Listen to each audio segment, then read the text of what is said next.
Girigiri ọ̀rọ̀ ògo warawara owó òjijì ariwo ńlá ni ipa yìí kéke mà ní àbámọ̀ mà ní onígbẹ̀yìn. Babe, Alpha. Girigiri ọ̀rọ̀ ògo warawara. Good morning. Morning. Mama stress her all the time. Get king go more dog. He might go more. Oh, no. Check your husband out. Coco woman, now check me out. You look cute. Say that again. You look cute. Anyways, now the Lord see behind there. You won't any problem. What my how much my shop still? Amy, me I'm on my way. Okay. Everything Oh. Wale, whoa, you don't shilo. Yeah, just one. Younger, I got there. And you're the girl. I'll see you later, eh? Yeah, later.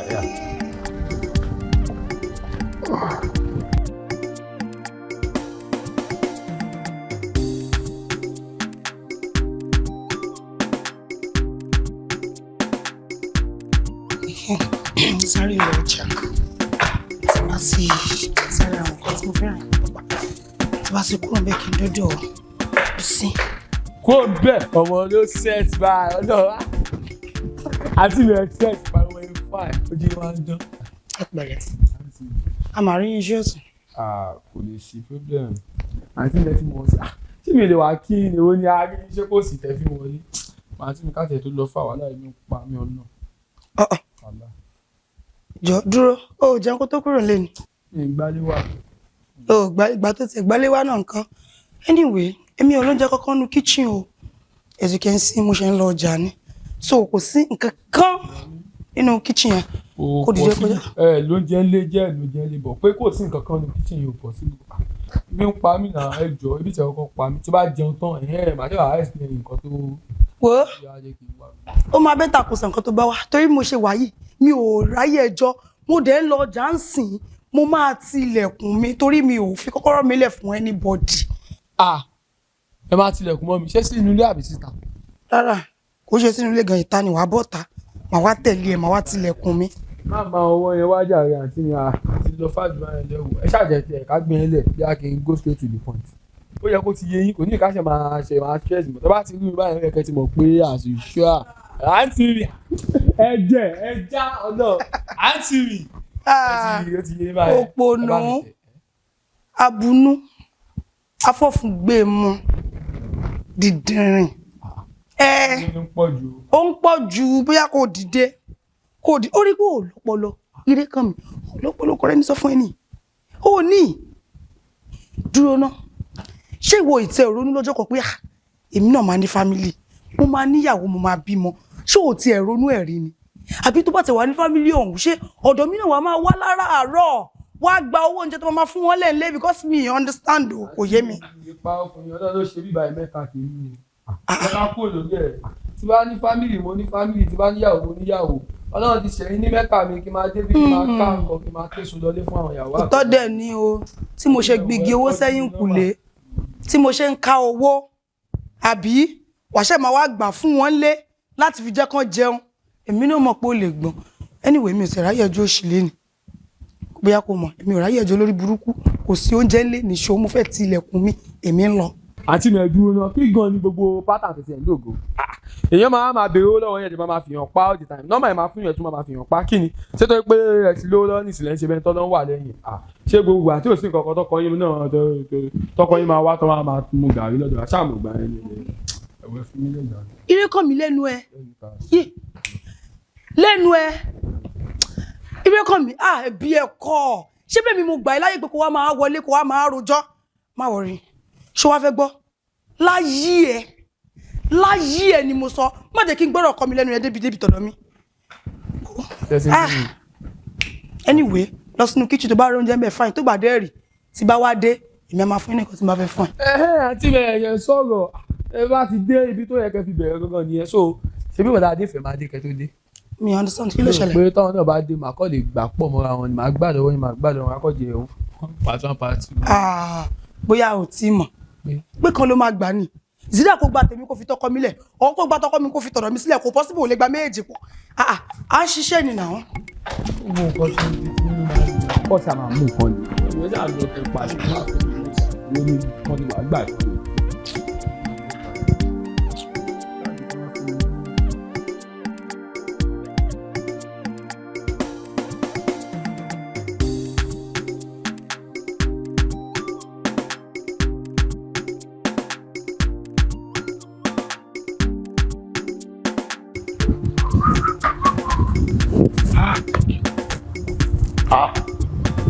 Irekanmi. Yes sir. Ìgbà wo ni wọ́n tún débi? Àwọn ti ṣe díẹ̀ sá. Ìwà ló wá ṣe o. Mo ní kí wàá kí mi sá. Kí ló sọ? Pé kí wàá kẹ́yìn. Ìwọ wá kí mi. Àǹtí ẹ̀gọ́ ò lè wá kí. A ti mọ̀ nǹkan tó bá wà náà as usual. Pẹ̀lẹ́ báwo ni? Ṣé o ti rí nǹkan jẹ? Lóòótọ́ ebi ń pa mí, mi ti jẹ́ ní ti. Wọ́n ní kò fún jẹ́ ní kíchìn so àwọn náà ti lọ sọ́jà àwọn lọ ra fúnṣọ́. Ẹ má wọrí. Mi ìbá ní káwọn máàlì bẹ gbọ́ tí wà bọ̀ mo ti wọ́n ẹ̀ pé mi fẹ́ rántí lẹ́nu ẹ̀. Mi ti wá mú sí mọ́ mi. Ìwọ. Ní àwọn jáàjì yẹn mi kí mu. Ìwọ. Ètí ẹgán ló ti ń dúdú ìwọ bọ̀ yìí. Ṣáà rọra. Ẹ ti fẹ́ máa lọ sókè sá. As you can see mo ti ń lọ sókè nìyẹn mo ní hectic day gan. Ẹ ti tẹ rábà sọ. Ẹ ti tẹ rábà. Wà dúró lọ ṣé o mọ̀ jówó lọ ni? Bọ̀ tó yẹ kó mọ̀ kí normally tó bá wá sílé arúgbó lè lọ sílé arúgbó lọ́fẹ̀ẹ́ náà. Má wọrí. Wọ́n máa lọ sókè ní sáà. Ẹ mọ̀ kí táwa ti lọ sókè ẹ máa ń bísí gan. Ṣèbá kàńtẹ̀ yẹn náà ló ṣì ń lò. Irekanmi. Ọlọ́run bá tiẹ̀ ṣe kó pẹ̀lú a máa lè jẹ́ náà níjà. So má wọrí tí bá ti freshen up ma send something here. But má lọ máa expect ju 100,000 lọ wàlẹ́ pọ̀. Ọjọ́ sà. Ẹ ṣe sà. Ẹjọ́ má gbàgbé sáà mọ̀ kí táwa ti dókè yẹn nísìnyí mọ̀ kí máa bísí gan. Má gbàgbé. No má wọrí. Ẹ jẹ̀ bá mi fi 20 sórí ẹ̀ náà. Irekanmi. Ṣé èyí pé tí ń bá àwọn ọmọ yahoo yẹn rìn? No, àmì ṣe yahoo. Okay. Má wọrí mo ti máa bẹ́ yọ 20 máa fún ẹ ní 80. Má wọrí. Jẹ́ inú ẹ sàn. Eré mo ṣe jẹ́ inú ẹ sàn máa fún ẹ 100. Pẹ̀lẹ́.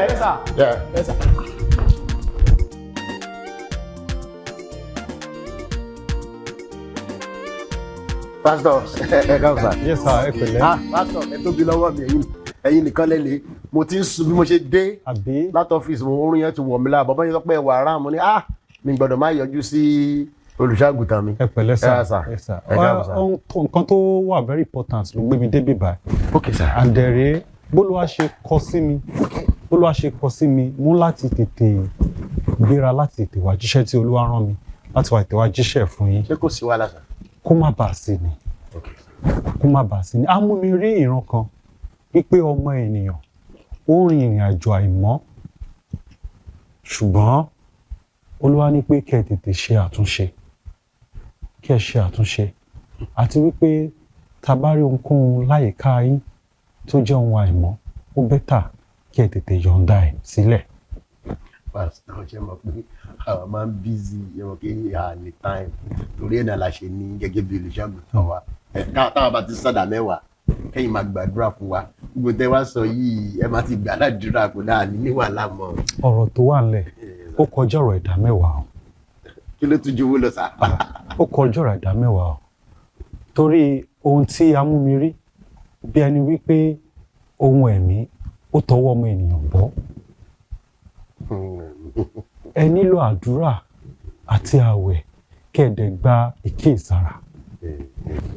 ẹ̀rí kíyèsára yẹn wo ayé ìgbà kan jẹ́rí kò sí nǹkan tó bá ṣe tì wọ́n nílẹ̀ ló gbé ẹ̀wẹ̀ ṣàgẹ̀ ká máa sọ̀dà mẹ́wàá kẹ́yìn máa gbàdúrà fún wa ṣé tiẹ̀ rí nǹkan tí mo tiẹ̀ fẹ́ sọ fún yín àwẹ̀ ọjọ́ méje tẹ pè mí fún ìjọsìn pé kí n gbà èmi ò lè gbà pé ọjọ́ méje mi máa ń bísí gan ọjọ́ mẹ́ta ni mo gbà 12 dẹ̀ ni mo break o. ọjọ́ mẹ́ta lẹ gbà. ẹ bá sọ. a ní kẹ́ ẹ gbàwé ọjọ́ méje ẹ gbàwé ọjọ́ mẹ́ta ohun tó tiẹ̀ wà lẹ́yìn ó kọjá àwẹ̀ ọjọ́ méje gan ẹ ń láti gbàwé 21 days. bẹ́ẹ̀ ni. sínú fẹ́lẹ́fẹ́lẹ́ tèmi. ẹ láti gbà ẹ dẹ̀ láti gbà ní kíákíá nítorí ogun tó wà ní iwájú ọmọ ènìyàn.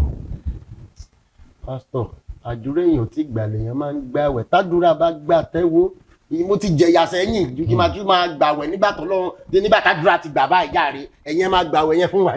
ṣé ẹ̀yin ò mọ̀ wípé àsìkò tẹ́ ẹ wò wípé àsìkò ìrọ̀rùn àsìkò yẹn gan ló le jù ẹ láti súnmọ́ Ọlọ́run ju tàtẹ̀yìnwá lọ ẹ láti yọ̀ǹda ohun ayé fún ayé kẹ́ súnmọ́ Ọlọ́run ẹ láti ṣọ́ra ewu ìgbà ìrọ̀rùn ẹ ṣọ́ra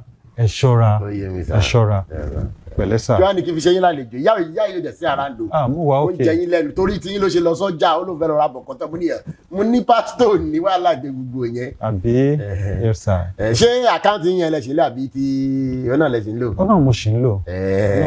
àṣìṣe àná tún máa wọ bẹ̀. ti àkáǹtì ṣọ́ọ̀ṣì náà ẹ máa gbúrò wa. kò sí wàhálà ẹ ṣe gan ni sa ẹ ṣáà máa gbàdúrà fún wa.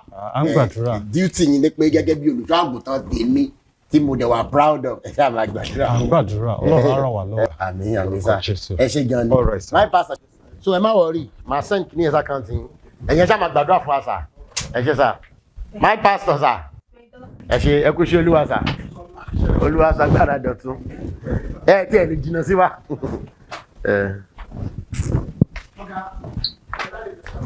Mali kí ló máa ń ṣe náà all the time àlejò mo tún ní ọmọ kí torí pé pásítọ̀ náà wá mi wá.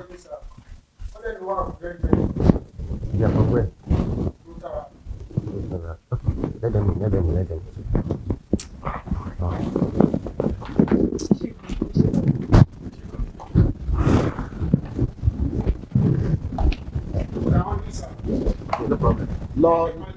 lọ síbi tí mo rẹ̀ lọ síbi tí mo rẹ̀. How are you, lady and gentlemen? Yes, yeah, sit down. Ojú ìrí o, kí ni mo lè ṣe fún yín? Yes, sir. Orúkọ tèmi ni Rotaractor Ọmọláyọ̀ láti Rotaractor of Leeds City University. Fọlárànmí, okay. So what can I do for you? Okay, ọ̀rẹ́ yín Rotirian Akande ló rán wá sí yín. Oh, that's true. Actually, ní àti ẹ̀ sọ̀rọ̀ ní 3 days ago. Ó sọ pé ó máa rán wọn kan wá. Okay. So you are the lady he was talking about? Yes, sir. How are you? Pẹ̀lẹ́? Báwo ni? Thank you, sir. How are you? Pẹ̀lẹ́. Má bínú mi sábà ṣe ìkọkùn nílé o. Pẹ̀lẹ́. Okay, sir. Bí wọ́n ṣe ròyìn ní àwùjọ ni a fi ń gbé káwá bá yín. A nílò ìrànlọ́wọ́ yín ni, sir. So what will you have me do for you exactly? Actually, à ń múra upcoming investor wa lọ́wọ́. So a fẹ́ kí ẹ ràn wá lọ́wọ́ láti pé ká ṣe project sí ìlú. Okay. Bẹ́ẹ̀ ni, sir. Actually, Akande ó máa ń ṣàlàyé gbogbo kíní but mommy I don't have time. I travel a lot so kò kí n yé mi. Mo máa sọ pé okay wá ní ẹni tó àwọn tó máa ràn wá o to be able to explain better. So I think I'm getting it now. So what are we actually looking at? Mo kàn rọ lórí owó náà ni. So what are we looking at? Roughly. Oh, ṣe jẹ́ kí o. No, sir. She's the president, so Okay, so ọpọlọ tí wọ́n nìkan ní gbogbo ẹ̀ ló yé. Ó ti yé mi. Kí ni position ti yín? I'm the secretary. Oh, that's great. I'm listening. Roughly 5 million. Ni I expect, sir. 5 million naira, sir.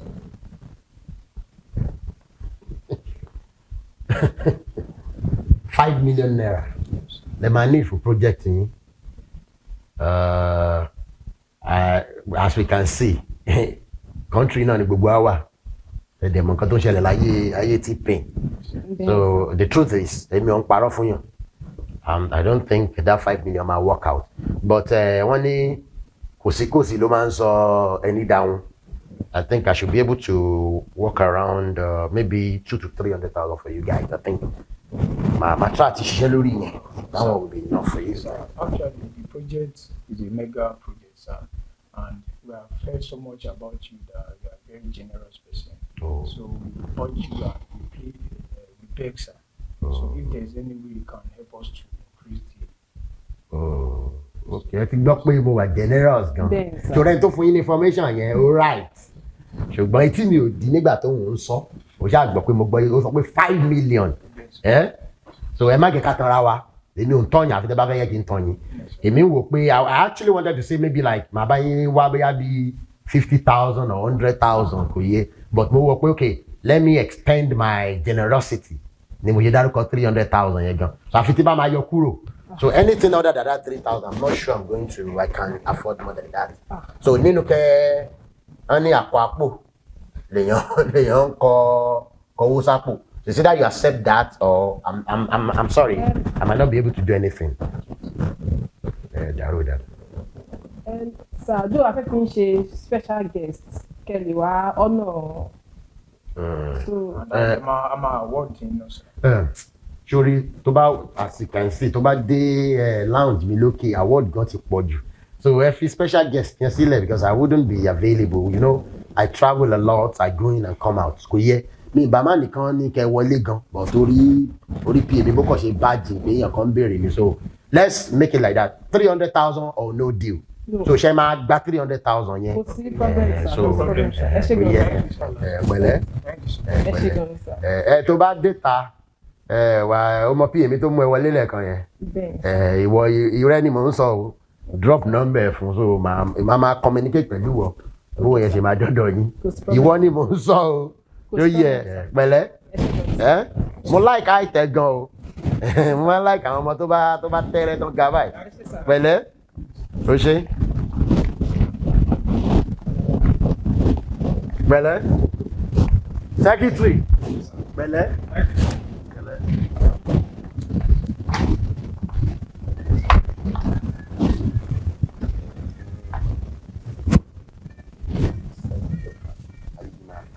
Èmi 5 million. Mi lè padà sẹ́yìn lágbára Ọlọ́run látàkì. Babe, olóòrán tí mi fẹ́ sọ̀rọ̀. Oh, jọjọ. Èkì sọ̀rọ̀ owó. Mo sọ fún ẹ̀pọ̀ contract yẹn, mo ti ná millions lórí contract tá à ń ṣe lọ́wọ́. Pé tó bá ti jẹ́ pé ìlò fẹ́ sọ. Ó sọ̀rọ̀ owó jọ, leave me alone. Sọ̀rọ̀ owó. Ọ̀rọ̀ lórí àwọn guys tó wà ní bungalow yẹn mo fẹ́ sọ. Àwọn guys dey like me understand. Wait, omi pé ṣé Mali àti ọ̀rẹ́ tí lọ sọ? Yes. Kí ló ṣe? Wọ́n ṣe mí. But mo kọ̀ rò pé kò sí nǹkan táwọn guys yìí ń ṣe fún yẹn. Like kò sí iṣẹ́ kankan tán ṣe. Sẹ́ni ti tán ṣe. Wọ́n gbélé ọ̀fẹ́. Wọ́n jẹun ọ̀fẹ́. Owó ló tún fún wọn lówó. Kò sí iṣẹ́ kankan téèyàn máa sọ pé okay tó reason tí mo fi sọ salary fẹ́ nílé kò sí. Wọ́n tún yíyan tẹ̀ dùn mí o. Wọ́n tún wá ní guts àti lọ mú èèyàn wá kó tún ṣe kẹta wọn. Ibo ló ti ń ṣerú ẹ̀? Like kí ni wọ́n ayá ti kò wọ́n jù òkè ò sí kankan tó. Calm down. Má stress ààrẹ. Láwọn tó ń sọ yìí, wọ́n disturb ẹ̀. In fact, wọ́n disturb wa nílé. Ẹ jẹ́ ká gbàgbé ibi tá ti ń bọ̀. Ṣé o rántí ayé gàrí agolo 2, àkàrà 50 naira, omi tútù, ẹ̀yin obìnrin gbogbo ara ẹ ṣe gbẹ̀ngbẹ̀ngbẹ̀ yìí ẹ̀yìn ẹ̀ dàbí ìyá ẹ̀. We are just helping them. And moreover, wọ́n disturb wa. Ẹnikẹ́ni tí wọ́n bá nípa láti ṣe ìrànlọ́wọ́ fún, òun náà lẹ́nu kejì ẹ̀. Mo rí ìgbà tán mú di àràgà yẹn wá, mo kọ̀ pé just let's leave them. Bóyá were stranded or something, kọ́ni káwọn fi help ẹ̀. So forget about it. Wọ́n disturb wa. Àfi tó bá di pé nǹkan mi tún wà ń bẹ́ o tó fẹ́ sọ fún mi o. Kí ló fẹ́ wà ń bẹ̀? Ní mo ń ṣeré. I trust my bitch. No suspect you of borrow. Èmi. Bororo kọ́. Ọ̀gá mi mi Lórí wa sọ. ló gbàgbé plan wa. Ọlọ́run sọ máa rí. Promise láàárọ̀. You don't promise. You promise láàárọ̀. No, I'm not in the Yẹ ká mood. bẹ̀rẹ̀ láti. No, I'm not in the mood. Àtòrí ìdíjà ti bẹ̀rẹ̀. Àtòrí bẹ̀rù. Rárá, Àtòrí torí bẹ́ẹ̀ bẹ̀rù. kọ́. Ọ̀gá mi mi jọ, I want to sleep for me. Are you sure? I'm not in the mood. Okay. I get stressed. Good night, Kinda. Night. Kẹ́ni irọ́ mi jàre yóò good night kẹ́kẹ́. Good night kẹ́kẹ́. Good night kẹ́kẹ́. Ọmọ Tottenham man. Mo wish Tottenham man. Tottenham ò lè win. North London. Wọ́n pè é ní Chelsea náà. Mo fẹ́ gbójú àṣà ẹ jẹ́ o. Kí Tottenham kọ́kọ́ gbà tán lọ́wọ́. Tottenham. Gbàdúrà kí wọ́n náà lówó orí klọ́ọ̀bù láwùjọ kan. How are you guys? Fine, sir. Ṣé mọ́tò mi ti rẹ́dí ṣẹ́ẹ̀tì fọ́? Ó ti ready, sir. Yeah, Kasim ti fọ́. Bọ́ọ̀ tó mú wáyà bí? Ọmọ yẹn máa wà very efficient. David, be back for Mama. So, àbíjẹ́ máa ń lọ lọ́ọ̀lì. Ẹ̀gíjú yín ló ń sẹ́yìn. Ọmọ mi. Yéè kí lẹ́yìn ń wò. Torí mo ti ń suspect ìwọ tó ṣojú bòròrò yìí. Tí kankan bá ṣe ìyàwó mi yẹn trump. Ẹ̀rín ló wọlé mo mí ẹ̀ o. Ẹ̀jẹ̀ máa ń lọ mọ́ ni. Èjì náà ni. Èjì àwọn ọmọ ọ̀wọ̀ èyí wọn báyìí ló máa fẹ́. Ilé ìjì méjì. Ìyẹn náà dáa. Better favorite food for me. Ó yẹ kẹ́ ká lè wé làbò sí ṣé ó fi bóyá kí n ṣíwájú yín. Bébí.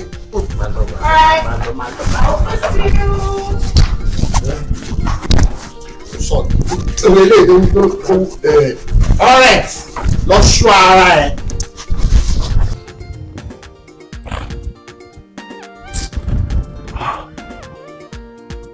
Nǹkan yìí I don't really like it. Àwọn boys yìí mi ní change wọ́n báyìí. Hello, Mali. Ọ̀gá mi sà, a ti wá everywhere látàárọ̀. Ààrẹ rán. Rí ọ̀kẹ́. What are you talking about? What time is that? This is 11:30 and we must carry that thing out before 12 or 12 on dot. Make sure you bring someone here now. Mo wá ẹni ẹ̀rọ kò make sure kò jẹ́ kò wá sí ibi ìsìn. Ṣùgbọ́n. All right, sir. Ọ̀gá ni a gbọ́dọ̀ wá ẹran yẹn. Everywhere ni wọ́n á dábàá ọkọ mi.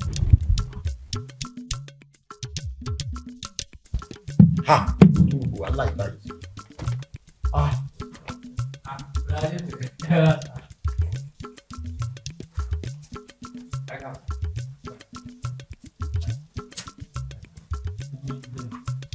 Look at me.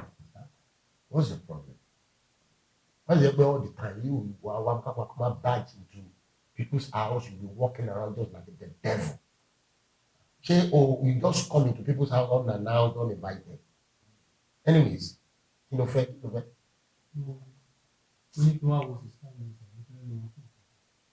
very stable. Anyway, Jala just in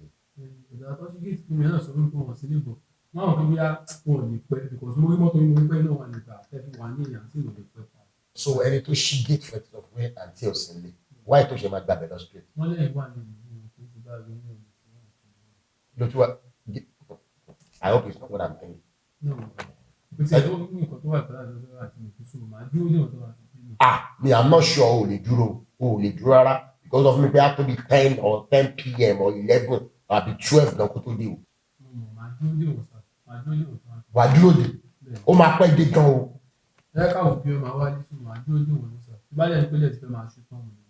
By the way, that didn't go.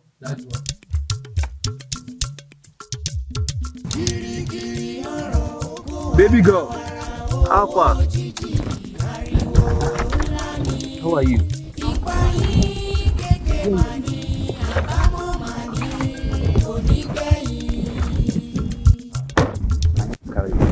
So if you don't mind, can I name you?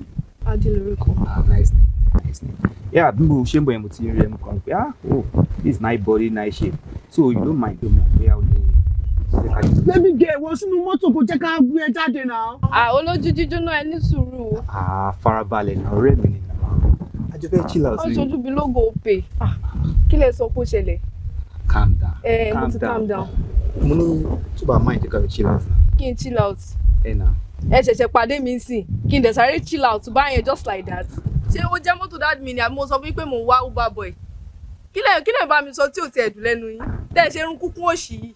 Ẹ sọ pé kémi wọlé kí n wọlé síbò kí lẹ bá mi sọ ẹbí yín kọ ìgbà tí mo ti ń bá yín rojọ́ àbẹ̀rò bóyá àwọn ọmọ ẹlẹ́sẹ̀ ṣoṣoṣo ẹlẹ́gbẹ́ títì yẹn ni ẹ jọ̀ọ́ mi ò tí bá yín wí tẹ́ ẹ ṣẹnu bí ọmọ arọ mi ì bá yín sọ̀rọ̀ ẹjọ́ nítorí Ọlọ́run. Calm down now. Ẹ ní sùúrù ìgbà tó yẹ pé tẹ́ bá tẹ̀ tí ń gba $50 $100 kí gara ẹ máa dé gbogbo ẹ máa so ẹ ní wàá mú ẹni tó yẹ kẹ́ máa bá sọ̀rọ̀ ó dẹ̀ pé ẹ gbádùn ẹ wà òkè next time tọ́wọ́ mi try rubbish yìí kọ́ tí màá ṣe fún yín ó dẹ̀ pé gbádùn rubbish. Ọ̀dẹ̀ orògbò fún àbí o fún ẹ o.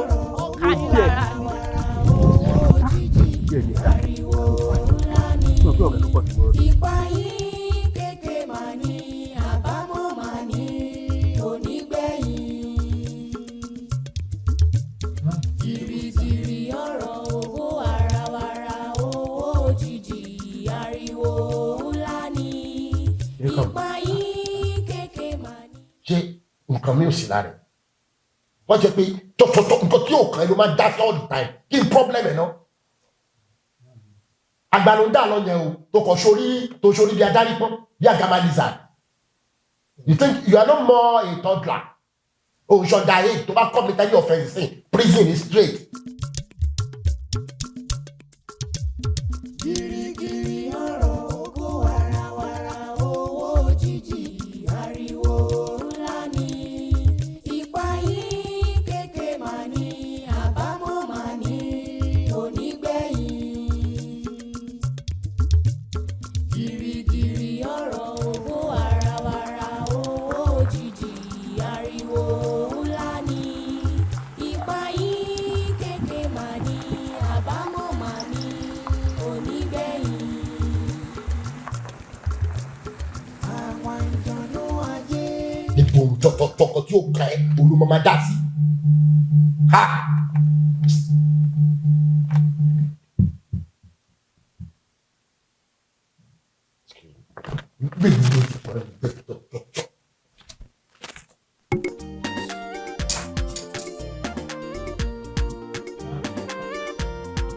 Àṣírí ń bẹ nínú ògiri, àṣírí ń bẹ nínú ìyẹ̀wù, àṣírí ń bẹ nínú afẹ́fẹ́, àṣírí ń bẹ nínú omi, àṣírí ń bẹ nínú ìgànná, àmàwo márùn ló lè mọ̀, àṣírí tó pamọ́ sókè.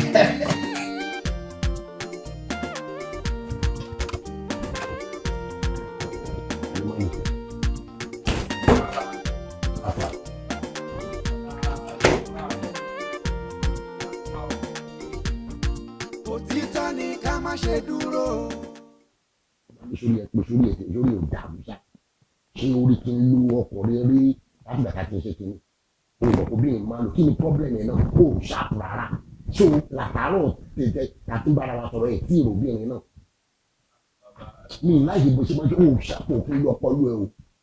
Dúró náà jẹ́ kí n pẹ́ padà jẹ́ kí ẹ padà. Òtítọ́ ni má kánjú ọ̀la. Gbìyànjú kó sáré ọ̀la. Ọ̀rọ̀ yìí ti wá sọ lọ́gbọ́n kọ́. Ọ̀rọ̀ yìí tún kó sí ní lẹ́nu. Wọ́n tún bú yọ sí. Hello bàbá. Hello Adéìfẹ́. Dáadáa ni bàbá. Bàbá wàhálà kan wà ó mo ní kí n pè yín pé kí n confirm kankan lọ́wọ́ yín sà. Wàhálà bò ló jẹ́ èmi ló dé.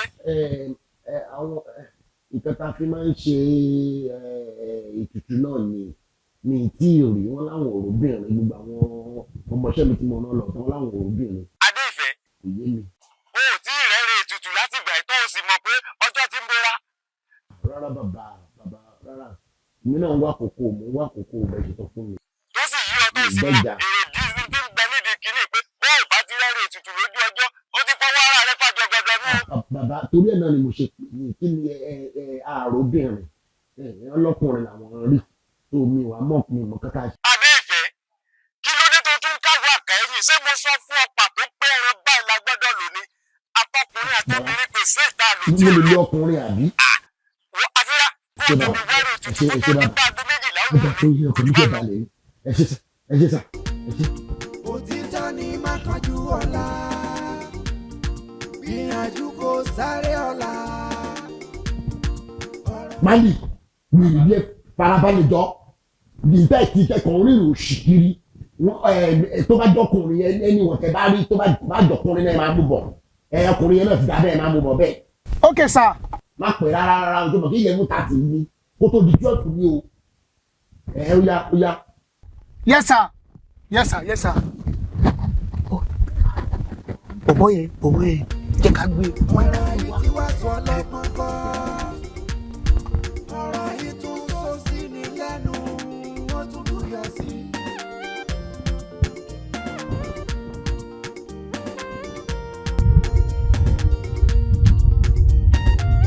my bro alpha owóde street ni mò ń lọ. owóde street ò fi bẹ́ẹ̀ jìnnà sí bíbá ṣẹ́rí bẹ́ẹ̀ ṣe ń lọ street ẹ máa rí corner kan by the right ẹ ọkọ yà. má wọrí wọlé kó jẹ́ ká jọ máa lọ. ti ẹ ń try láti júwe fún yín lọ́wọ́ ẹ calm now. wọlé má wọrí wọlé. ìgbà tó ti ń dogun wọlé bíi ṣé kìí ṣe pé nǹkan tí mò ń. my dear brother má bínú jàre kò máa gbé kalẹ̀ ọ̀rọ̀ ni sórí bó ṣe ń júwe yẹn tó ń lọ kọ́ni sọmọ yẹn so ó fẹ́ dàbí pé máa wà convince fún wa tó bá lè mú wa débẹ̀ má worry about owó mọ́tò máa pín lóò báyìí tó máa gbé padà. it's not that far ẹ máa gun òkè kan ẹ dẹ̀ máa sọ kalẹ̀ ẹ máa yà sí left. àní wọlé. ẹ mo ṣèlè tẹ bá lè bá wa mú wa débẹ̀ ẹ má worry about owó mọ́tò a máa fún lóò padà tẹ máa gbé padà. ok ẹ mìíràn pé kí n wọlé kí n mú yín lọ síbẹ̀. àwọn olórí burúkú fọ́màtì tó ti káàsì wórúgbọ́n wèrè bẹ́ẹ̀ sí ọkùnrin ìgbà tójú tí ẹ ti rọ́pọ̀ bí ìgbẹ̀yìn kúrú náà mo ti mọ̀ páyé yín ti bàjẹ́ yìí méjèèjì lórí wèrè bí ọwọ́ pọ́npọ́n kémi wọlé kẹ́ kidnap mi. fọ́màtì yẹn ti ká. boy to boy na bro to bro. ìwé yín bí kò mọ ògì jáde bí jáde. ayé yìí ti bàjẹ́. aláṣọ fún bí áńgẹ́lì tó. kí la gbé kí la ju. kí la pín ní olùsí ojú bí ẹni tó ní wíkì. my bro. bọ̀bọ̀ wake up. ọmọ ilé tún ti lọ báyìí.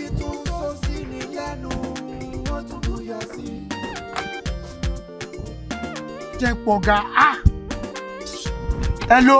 Mali kí ni update. ọ̀gá ó ti sú wa anybody. àrí rárá tọ̀. kí ló ń sọ sórí òpin ni Mali kí ló ń sọ tí ì kí ni látẹ̀kọ́ náà 1 hour ó ti pé 1 hour tó tí mo ti pè é sí ìnáwó.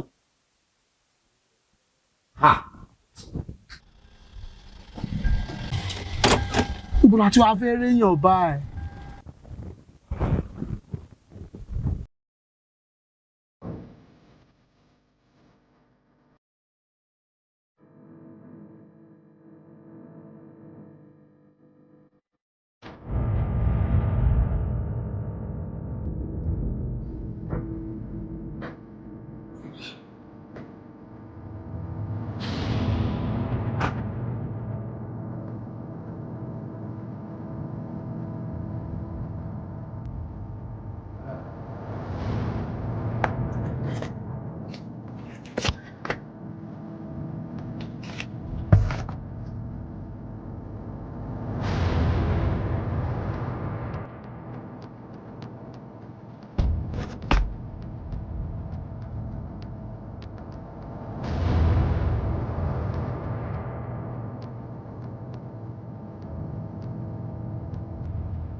Come. Your bag no remote. Mo fẹ́ wo channel.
Welcome. Ìjọba mi mú remote. Mo fẹ́ wo channel. Gìrìgìrì ọ̀rọ̀ ògo wàràwàrà owó òjijì ariwo ńlá ni ipa yìí kéèké mà ní àbámọ̀ mà ní onígbẹ̀yìn. Gìrìgìrì ọ̀rọ̀ ògo wàràwàrà owó òjijì ariwo ńlá ni ipa yìí kéèké mà ní àbámọ̀ mà ní onígbẹ̀yìn. Àwọn àjọ̀nú ajé.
Ọ̀gá mo ní bẹ́ẹ̀ lálejò mi.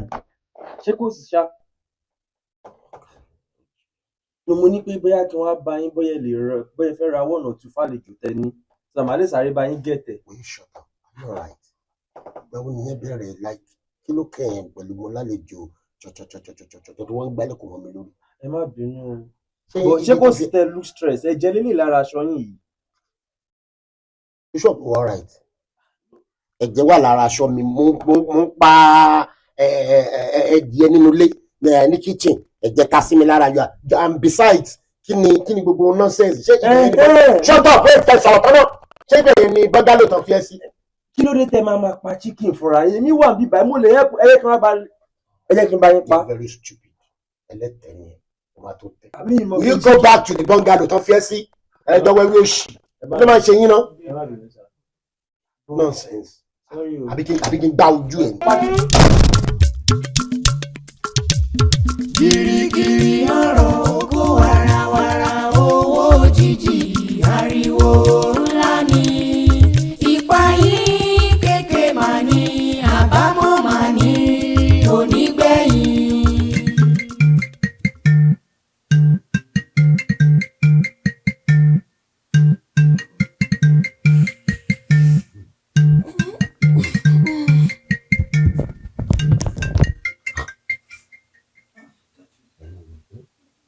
Jọ́ládé, báwo ni?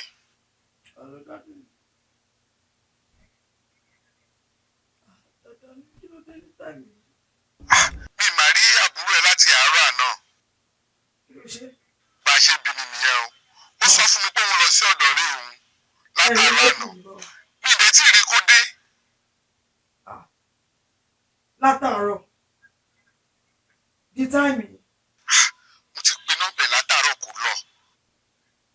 Ṣé ẹ ti wá pe àwọn ọ̀rẹ́ yẹn? Mo ti pe nọ́mbà àwọn ọ̀rẹ́ ẹ̀ wọ́n ló ti kú lọ́dọ̀ àwọn látàárọ̀ àná. Ẹ wo dáàdì ṣe fẹ́ gbọ́ ẹ fura yín lọ́kàn balẹ̀ kò sí nǹkan tó máa ṣe rẹ kan kò kí ń ṣe bébì. Ṣoṣù ọjọ́ láre. Ó máa wálé. Èmi ò rí bí rárá mi ò sí látara mo lọ bí iṣẹ́ ìgbà tí mo lè dẹ́kọ́ mi sọ fún mi kó wá débi tó máa so kò wá rárá nìyẹn. Mo ti gbọ́ ẹ fọkàn yín balẹ̀ kò sí nǹkan tó máa ṣe. Ọkọ̀ jáde ó ṣe bébì ni àwọn ó máa wálé. Ẹ ṣe mọ́rọ́ ọmọ tẹ́ bí ni. Ẹ má wọ̀ kò sí nǹkan tó máa ṣe ẹ lọ fún ẹ kí ẹ sọ̀rọ̀ ẹ̀jẹ̀ lóṣù. Ẹ máa wálé máa wọlé. Ó máa gbé. Ọ̀rọ̀ ìtẹ̀ ṣe tán. Ó dára.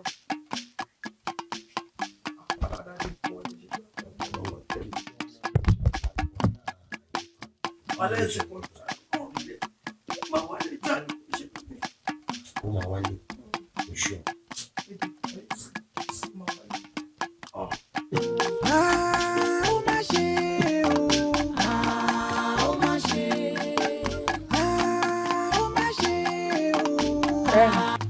Báwo ṣáà ni? Báwo ni market? Dúpẹ́ o, market ń lọ wẹ́rẹ́wẹ́rẹ́ jàre. Náà ti rí náà. Ti rí. Báwo lè wá ní ọ̀rọ̀ tá a sọ tó ti ṣiṣẹ́ lórí rẹ̀? Ṣé mo ti mọ̀? Kò ní dáná kí gbogbo ọkọ̀ wà lójú kan stand. Wọ́n dẹ̀ sọ pé olówó kan láàrin olóṣèlú mẹ́fà. Èmi ò fẹ́ kówó yẹn ṣe mí lórí rẹ̀. Exactly. So àtọ́là tó ọkọ̀ tí n bá ní mo mọ̀ máa fi help everybody a máa rí gbogbo èèyàn jù. Thank you, my friend. Welcome, darling. Lawa. Àbí náà. Owó làwà. No. Owó ilẹ̀ owó ẹ̀dọ́kọ́. Fáàmù tí ẹ̀ ń wò gan pé bí àkìtì ẹ̀ ní ṣọ́ọ̀bù mi. Ṣọ́ọ̀bù ní àtàwọn. Ti ṣiṣẹ́ lé lórí gan. Ó kọ̀ jẹ́ méjì. Kò ń ṣe pé nǹkan tí mo fi máa tà bẹ́ẹ̀ náà ni o. Kí wá nìyẹn? Aṣọ ọmọ. Irú ẹ̀yin tẹ púọ̀ láàrin wá sí tẹ kókó díẹ̀ káàtó fún ọmọ ìjọ tẹ̀ bá ti lówó máa yẹn tàbí ṣínà owó láàrin kò sí nǹkan tó pọ̀ jù pé ọ̀rẹ́ mi máa wọ ní tó bá ti ní owó ẹ̀kọ́ àtàkà. Ọ̀rọ̀ iná ni ọ̀rọ̀ àsọtán iná ni ṣá. Sọ́pọ̀ ni. Má wọrí tó pọ̀. Mo kàn tún láti sọ pé irú bẹ́ẹ̀ ṣe ní. A ti mọ̀ ẹ́ mọ́ má wọrí. Mo ti fi ṣó ti fi para náà. Ṣé mi mọ̀ ẹ́ ni? Ògo dẹ̀ wá lè understand mi dẹ̀ wá bú ẹ o. Kí wá ló ṣẹlẹ̀ tó fi wá fẹ́ yí ọ̀rọ̀ kinní padà? Mo rò pé ṣé owó yìí iṣẹ́ tó kọ́ láti. Hello daddy. Ẹ kí wọ́n lè wo ẹ káwọn ọlọ́pàá kí ló bá wọn lè nà ó. Ẹ lọ sí ìyàwó ọ̀rẹ́ ìrẹ́ ló ń pa. Ṣé èrò bó possible ni daddy? Báwo ni ẹ ṣe máa wà láàrin àwọn ọ̀rẹ́ tẹ́ bá sọ pé ẹ̀rí? Táyé ṣe máa sọ pé ẹ̀rí kọnu wọn. Wọ́n máa pa ìtàrí ẹ má jẹ́ kó gbé ẹwọ̀ ẹ má wọrí. Màá pe Mr. Jídé nsìn. Ó máa lọ, ó máa tẹ̀lé wọn. Ibo láti ṣe irú ẹ̀. Ta ló bá ẹ má ọ̀rẹ́ ni ma. Okay, màá pè yín padà. Irú ẹ̀rọ àdáwọ̀ nìyẹn ẹ ṣe máa kọ́ ọmọ onídìí ọmọ tì láì ṣàbọ̀ ọmọ ṣé ilé ẹ má wọrí dáàdì máa pe Mr. Jidensi ẹ ti gbọ́ ẹ ṣàfọkàn ẹ má wọrí ẹ fọkàn balẹ̀ ẹ má wọrí lágbára Ọlọ́run. Kí ló ṣẹlẹ̀ o? Kó ló ti ń ṣerú ẹ̀. Kí ló ṣẹlẹ̀? Máma dá mi lóhùn ilé kọ́ mi máa ní. Níbo ló lọ? Láti bí ọjọ́ mẹ́ta ni o àwọn ẹlẹ́yìn sọ fún mi pé àwọn ọmọ bí tó wà bí ìgbọ́rí tí o bá sílé mi tí o sọ fún mi pé àbí 3 days or 4 days ago ní wọ́n sọ fún mi pé ẹ rí àwọn ọ̀rẹ́ sọ fún mi pé wọ́n rí ibo ló fẹ́ lọ ọ̀rẹ́ mi láàrin àti ẹjọ́ sọ fún mi ibo ló fẹ́ lọ. Gbogbo wa láti mọ̀ pé Irekanmi ẹsẹ̀ ò dúró síbì kan. Ọmọ òṣì làwọn ọ̀rẹ́ bó dẹ̀ ti sọ fún wọn kó má bá àwọn ọmọ yẹn rìn mọ́ wọ́n máa kó wọn báyìí wọ́n ná gbèsè ayé. Kó bẹ́ẹ̀ pé ó dẹ̀ ti travel pé kò sọ fún dáàdì gan. Tí o máa wá sọ fún dáàdì kò ní sọ fún àwọn ọ̀rẹ́ àlọ́ lórí burúkú làwọn tó ń bá ní sẹ́ mo ti sọ fún dáàdì mo ti sọ fún wọn náà mo ti kìlọ̀ fún títí kò ṣàfẹ́ change ọmọ yẹn ò fẹ́ change rárá. Tó bá tún rí òun gan wọ́n tún máa tì mẹ́wọ̀n ó máa lo bí oṣù méjì gbáko ń bẹ̀ dáàdì àlọ́ máa wọ ọmọ wọn bẹ̀ ọmọ àlè tán bí yẹn tó pè lọ́mọ wọn. Pé bọ̀dà Nàìjíríà kí ló sọ lẹ́ẹ̀kan tètè pé wọ́n ò ké jíjọ ọmọ la máa sọ ọ́ pa ìlú.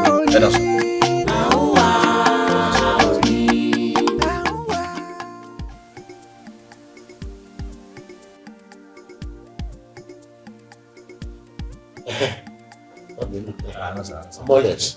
All right. Thank you so much, sir. Thank you for the privilege, sir. Thank you for the opportunity, sir. My name is MC Imperial, sir. I'm I'm an event MC, I'm a comedian, and by the grace of God, I'll be having my event. Wait. Cause I think for you. Once you send me a message once, just one text message, that's all. But calling every day will distract me, and I'm always too busy. Okay? Me, you know, also in case of about the yellow meaning, I won't need the raga. Go here. So move. Sorry for the cause. Okay, I babo any issue at anymore. You know, sir. So why are you here? Why? So I was saying, sir, my name is MC Imperial. As I said earlier, I'm a comedian, sir. I'm an MC.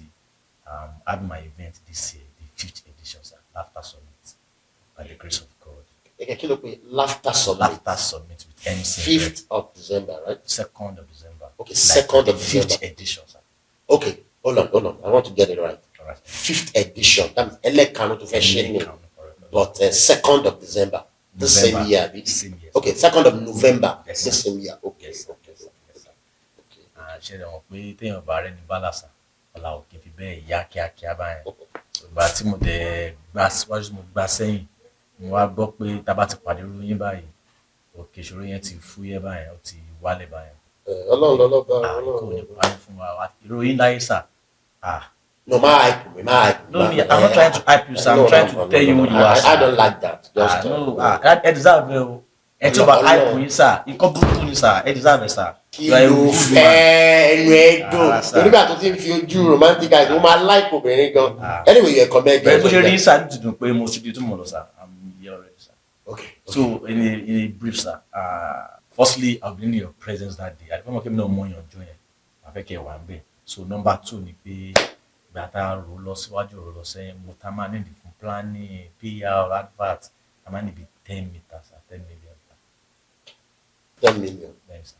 Wá di ẹ pé gbogbo yín tẹ máa ń wá síbí ọ̀rọ̀ million ẹ máa ń sọ ṣe mí tẹ gbàgbọ́. Personality yẹn ju 1,000 lọ sí a lè máa pe 1,000. Personality yẹn jù lọ lóòótọ́. Anyways, Mike Kasoro, because I'm busy upstairs, mo kàn ní kí attend sí. That same number in the Shindo, I'll get back, sir. I'll get back to you, okay? Okay, sir. Okay. I'll get back, sir. Yes, sir. No, yeah. You don't believe it. I'll get back to you, don't worry. So, I'll get back. You know?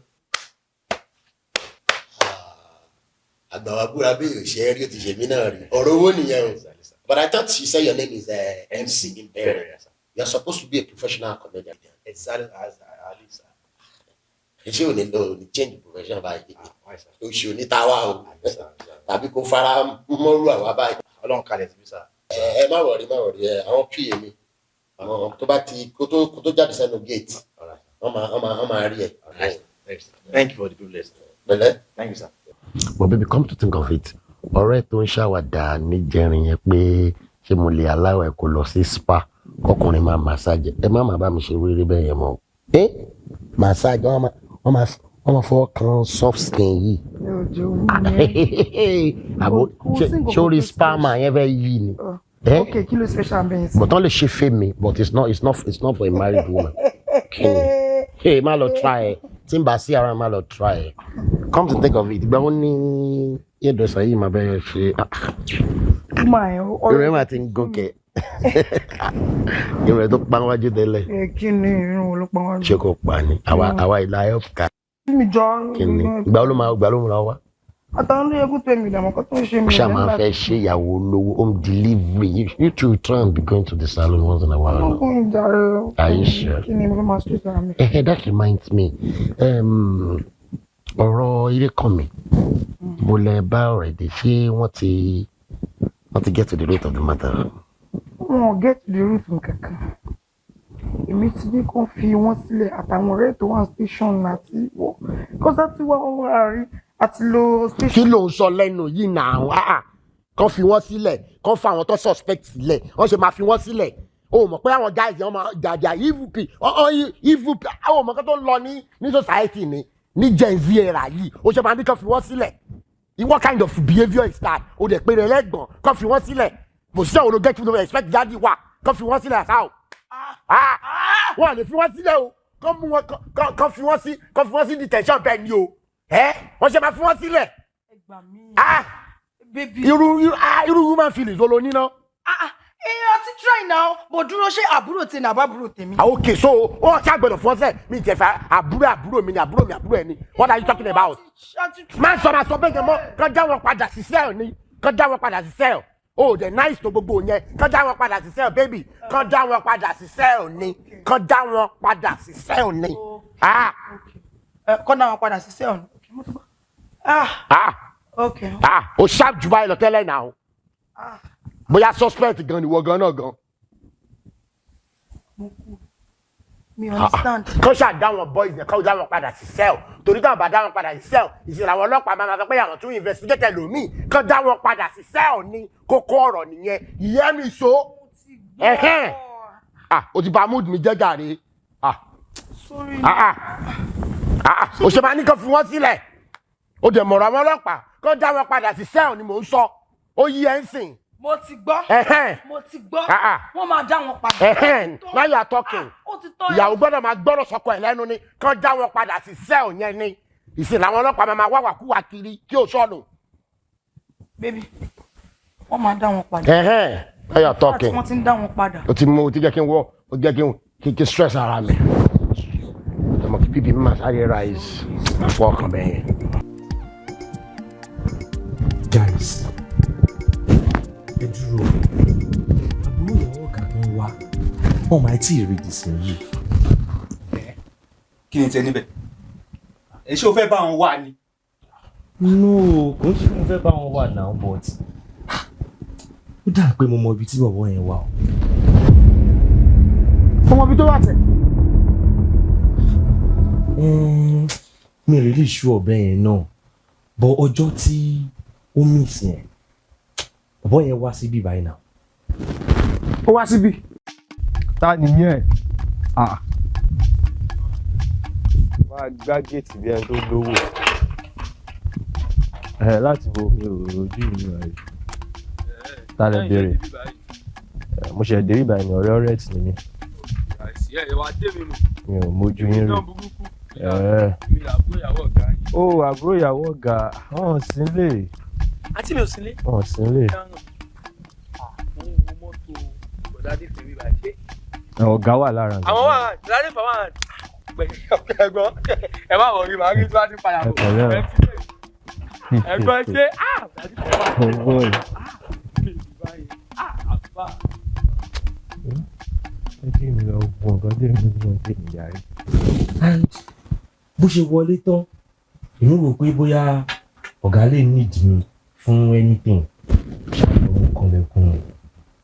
Mo rí i pé wọn tètè respond later on wọ́n ṣílẹ̀kùn jáde ìjọ wò pé wọ́n look somehow stress mo kàn wo ọwọ́ ìsàlẹ̀ aṣọ wọn yẹn mo rẹ́jẹ̀ ń bẹ̀ kó má jẹ́ pé ọ̀gá àti bọ̀bọ̀ yẹn ní argument o. Ọ̀rọ̀ tó sọ ìta ló ti sọ fún. Sọ fún báwo mo ṣe ń bá yín sọ́nsìn náà ni. Ó jẹ́ bá sọ̀rọ̀. Má sọ fún ẹni bòdì tí ó gbọ́ mi. But ṣẹ́yìn náà mọ̀ nípa rẹ̀. Ṣé nǹkan máa wọ́ rẹ̀? Ṣé nǹkan máa wọ́ rẹ̀ tí n bá gbá etí ẹ̀? Jọ ṣé ó jẹ́ fámìlì ẹ̀ ní kí ni tiẹ̀ tó kàn ń ránṣọ́? Ó yà mí lẹ́nu. Ó kàn ń ránṣọ́ lórí ọlọ́rọ̀. Okay. Kò sí problem but ṣé mo lè sọ fún ìyàwó ọ̀gá ṣá? Láì pé kan ti yẹ. O máa gbọ́rọ̀ ọ̀rọ̀ òṣì tó ń sọ.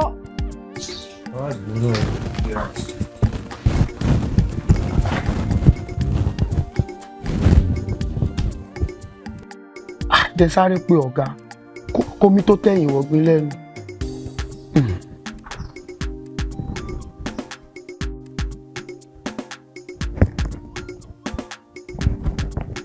Àgbẹ̀jẹ̀ wa wo máàcì fẹ́ sí i.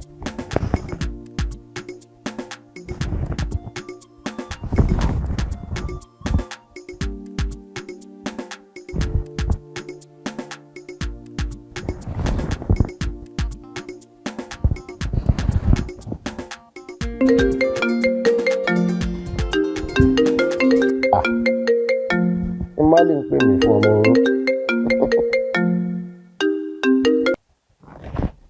Hello Mali. Ọmọ oró báwo ni? Ọ̀gá mi sà.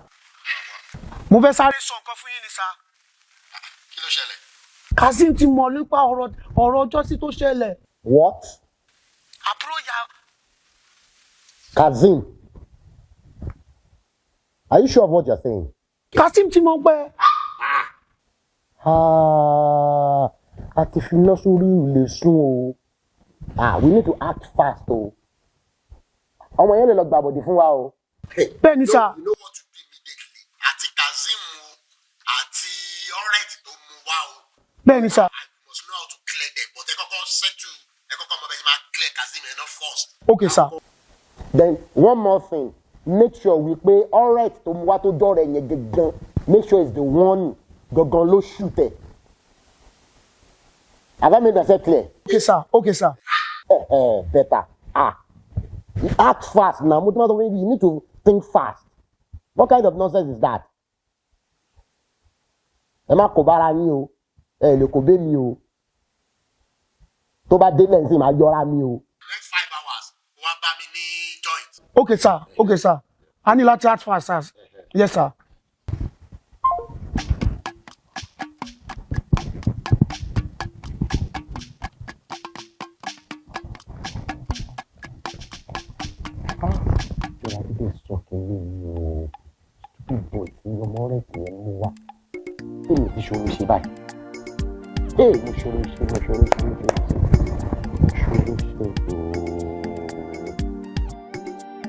Hey! Let's go! Let's go! Let's go!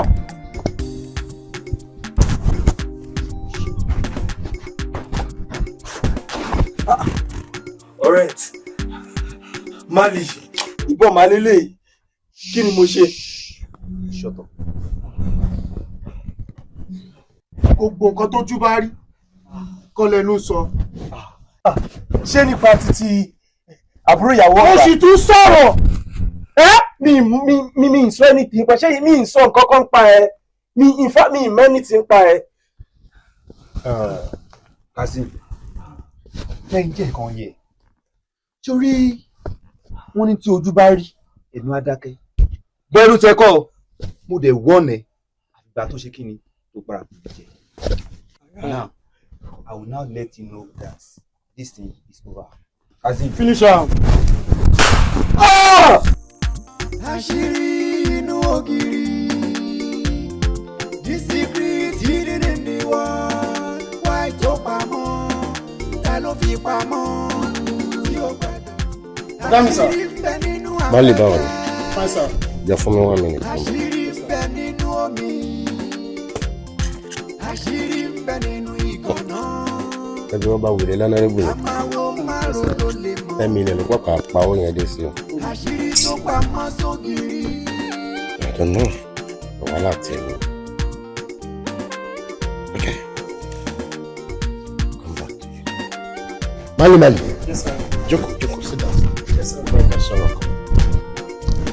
There's something don't bother mind me that I've been wanting to. Ṣé kò sí problem? Calm down. Blood ẹ̀ máa hot gan. Calm down. Mo wà pẹ̀lú yín. Ṣé mo bí mo ṣe love ẹ tó? Definitely. And you know we've come together. Like it's been a while after we come. At least over 10 years now. But as much as I know you are loyal, I'm having these bad feelings, babe. Bad feelings. Mo wò pé bó ṣe lóyà tó o lè gbàbọ̀dé fún mi. Gbàbọ̀dé kẹ̀. Ọ̀gá, ó ti pẹ́ tí mo ti ń bá yín bọ̀ mí lè gbàbọ̀dé láyé. Ọ̀gá mi forever nìyí. Kò ségèlè, kò sẹ́ni tó lè gbé ẹran wojú ẹ̀. Do you know why I said that? Even got tí ọgọ̀ bá fẹ́ gbàbọ̀dé, wọ́n lè lò ẹ́ láti gbàbọ̀dé fún mi. Ta lẹni ẹ tó máa lò ní against me. Now calm down. Ó mọ nǹkan tí a ṣètìlẹ́ fi jó. O ti rántí? Ó dẹ̀ mọ kátà bò mọ́lẹ̀. Ṣorí mo notice nǹkan kan láti ìgbà tó ti dé. There's a way tí alright. Ó ní bó ṣe ń wò mí. Tó máa ń wò wípé bó ṣe lóyà sí mi tó, wọ́n lè lò ẹ́ fún mi kó lè gbàbọ̀dé fún mi. Kò possible sir.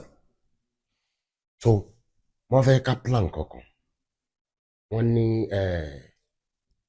èèyàn máa ń gbọ́n ju ẹni tó ń ṣọ́yàn lọ nígbà mi dó àmọ̀ pé ẹni tó ń ṣọ́yàn èèyàn ò lè gbọ́n tó kí lórúkọ drink tí ọ̀rẹ́ ti like again. ẹlẹ́. I want us to be smarter than him. Okay, sir. So I'm thinking. No, I'm not even thinking. We're lazy drinking with some poisonous substance. Ọ̀gá. O lè ṣe àbí. Ó dìpọ̀ bọ̀ ó ti di ṣíṣe. Ó ti di ṣíṣe definitely. So tá bá ti ń ṣe fàájì. Okay, sir. Àmọ́ bó ṣe máa gbé fún. So tóun bá ti mú láti clear off the way. Ọ̀rọ̀ yẹn wá di me and you. Ege ọ̀gá sá. So ó ti yí ẹ bẹ́ẹ̀ yẹn. So ó dàbọ̀ pé àkáǹtì ẹ̀yẹ náà. Mo jẹ́ ìrírí sá. So ó mọ̀ kọ́tẹ́ mo fẹ́ kó ṣe é sìn. Yes, sir. Lọ́pẹ̀ wá ń sìn. So èmi á lè mọ bí máa ṣe tàn jáde. So wà á lè tètè prepare. Ẹlẹ́ àbíkí ló máa ń bọ̀. Ẹlẹ́ so ó ti yé mi sá. Ó yà kárí. Mali. Thank you, sir. Mali. Inú ògiri. The secret hidden in the world. Why tó pamọ́? Ta ló fi pamọ́? Tí ó gbọ́dọ̀ tú. Ta ló máa wá túká fi rídi ọ̀rọ̀? Àṣírí inú ògiri. Torí pé o really amaze me lẹ́nu gan. And prove how loyal you are and you've been to me. O tún renew trust mo ní nínú ẹ̀. Sọ pé o lè pa ọ̀rẹ́ yẹn fúnra rẹ̀ yẹn. In fact, o jọ mi lójú lẹ́nu. You really prove that you are very loyal to me. Anything for you, boss. And gbogbo wa la máa ṣírí tó wà. Ó yẹ jẹ́ pé true mi náà ni ẹ̀mí Irekanmi fi bọ́. I mean àbúrò ìyàwó mi. But nǹkan kan ń bọ́dà mi. Ṣé o mọ̀ pé àṣírí yìí ó ṣe wà láàárín ìwọ, èmi àti Mali. Now, tá bá ní ká weigh option yẹn. Èmi àti ẹ gẹ́gẹ́ la láṣìírí tó le jù. Mali ó wà neutral. So mo ń wò wípé at the end of the day, ká má lọ wà at the receiving end. Are you thinking what I'm thinking? Yeah, ọ̀gá. Ṣé o pé mi ò wo side ibẹ̀ tẹ́lẹ̀ ṣá? Torí ẹ̀ ni mo ṣe máa ń kọ́ yín pé you need to think smart. Kò yẹ ẹ gbọ́dọ̀ think smart and think far. Now, I now came up with an idea. Pé kí gbogbo nǹkan tá à ń ṣe yìí kó lè tán lẹ̀ finally. Let me show you something. See this apple? Gbogbo wa la mọ̀ pé Mali ó like èso gan. And this is favorite fruit, apple. That's true. So, èmi ti ṣe nǹkan tó yẹ kí n ṣe. Èmi ti inject àwọn apple yìí with this poisonous substance. So, nǹkan tí mi fẹ́ jẹ́ kó ṣe ń sin ni pé tá a bá ti délé, mo bó ṣe máa present ẹ̀ fún un, ṣáà mọ̀ ọ̀bẹ jẹ́ máa ń ṣe kí nìyẹn kó ń jẹ. So, tó bá ti jẹ́, tá a bá ti get rid of Mali, a máa mọ̀ wípé ọkàn èmi àti ẹ̀ máa balẹ̀. Àṣírí yẹn wà láàárín èmi àti ẹnìkan. Are you getting what I'm saying? I'm getting it. So that I'm okay. Èmi àti ó dẹ̀ mọ̀ pé kò sí nǹkan tó bá ṣe account àtúnṣe bọ̀kú sí ni. Yes? And you know I've never failed you as a boss. I don't know if you're getting what I'm saying. Má jẹ nínú apple. Anyway, o tiẹ̀ like fruit dẹ̀gbọ̀dọ̀gbọ̀. But má jẹ ń bẹ́ o. Ọ̀run làálàá ní o. So tó bá ti jẹ́ tí Mali bá ti jẹ́, àmọ̀ kí Mali ti bá tiẹ̀ lọ. Ó ti ṣe tó wá ṣe nílé ayé tó nìyẹn. Àdàmọ̀ kí mi àti ẹ kò yẹ àmàjáyé wa lọ. Lẹ́sọ̀. Ó yẹ máa rẹ́rìn-ín. So do you have a deal now? 100, sir. 100. Ẹ jẹ́ ká máa lọ lé. Ó ti yí ẹ. Mali ti kú. Tójú bá yẹjú. Mali ti lọ gàṣà. Tójú bá yẹjú. Kóhun máa yẹ̀wọ̀n. Orí ẹ pé. Àṣírí inú ògiri. Ali. The secret hidden in the world. Why tó pamọ́? Ta ló fi pamọ́? Tí ó gbọ́dọ̀ tú. Ta ló máa wá túká fi rídi ọ̀rọ̀? Àṣírí inú ògiri.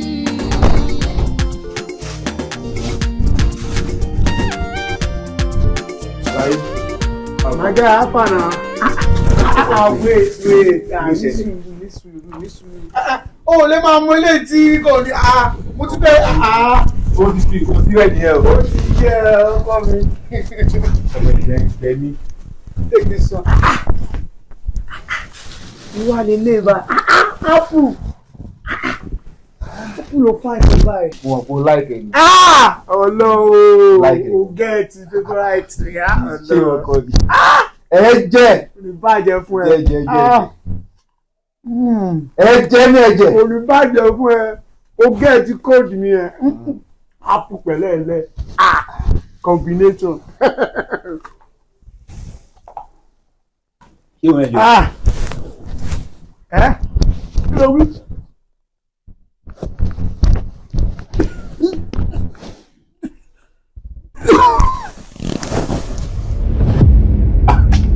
Màdúró.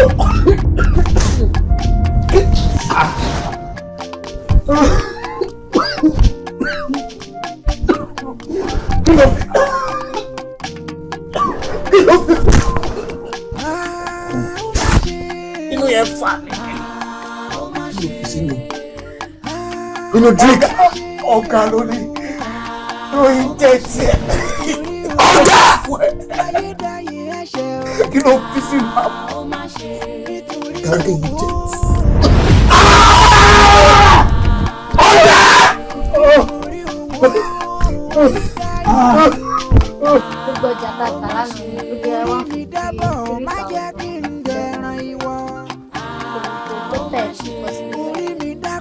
ètè tà lánàá ni 153,000. Bẹ́ẹ̀ni. Má parọ́ o. Aago mélòó lẹ ṣí ṣọ́ọ̀bù yẹn lánàá? Àná yẹn òjò rọ̀. So mo á dúró kójú òfin dájí ẹ̀. So a ṣí ṣọ́ọ̀bù bóyá bíi 1:30 ṣá. Mo mọ̀ náà. Dó 1:30 yẹn náà lè jẹ́ 1:30 o mo mọ̀. Àmọ́ tó jẹ́ bí èbèrè kan. Tó bá jẹ́ pé ìyá ẹ̀ àti àwèrè wo ló ṣe àbí bàbá ẹ̀ ìkan náà àwọn méjì ló ṣí bí. Dó mo mọ̀ pé ó kò yẹ pé wọ́n tẹ̀lé nílárí torí sábà nílárí wọn ní wá sí ṣẹ̀ṣùn bíbà. Tó bá jẹ́ pé kan náà àwọn méjì ló wá ṣí bíbà ẹ máa ṣí ṣọ́ọ̀bù ní 1:30. Ìyá ẹ̀ gan ò lè ṣí ṣọ́ọ̀bù 1:30. Ọ̀gá kò rí bẹ́ẹ̀ òjò ló rọ̀. Kò dẹ̀ dá mọ́. Àbí kò dá mọ́ ọmọ ìrankíran bá a ṣe ń bẹ̀rẹ̀ rẹ o tá a ṣe ń bẹ̀rẹ̀ rẹ wọ́n sọ pé ó burú.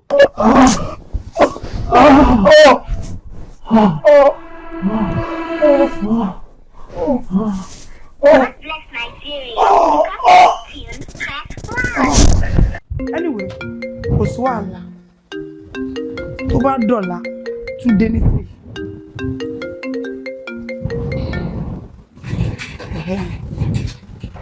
Hello, Mali. Hello. Hello, Mali. Hello, Mali. Ṣé kò sí tó ṣe? Hello. What's going on? Hello, Mali. Wọ́n ti kó rán dáadáa tí ń dé yẹn. Àwọn woman tí wọ́n ní wọ́n fẹ́ wá kó ọjà wọn ní àná, ṣé wọ́n wá? Wọ́n padà wá bóyá bíi ọwọ́ ìrọ̀lẹ́ lánàá yẹn ti lọ lé táìmù. Ti ẹ̀ jóná. Ọmọ tó pè.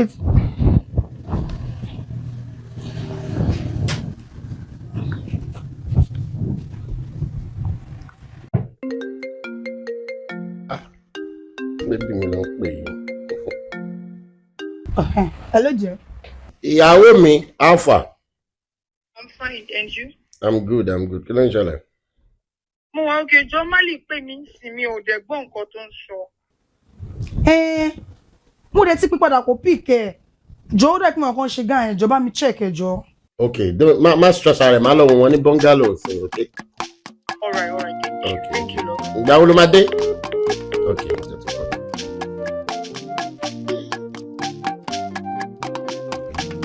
Ṣé dáhùn lára wọn? Yẹ lọ́wọ́.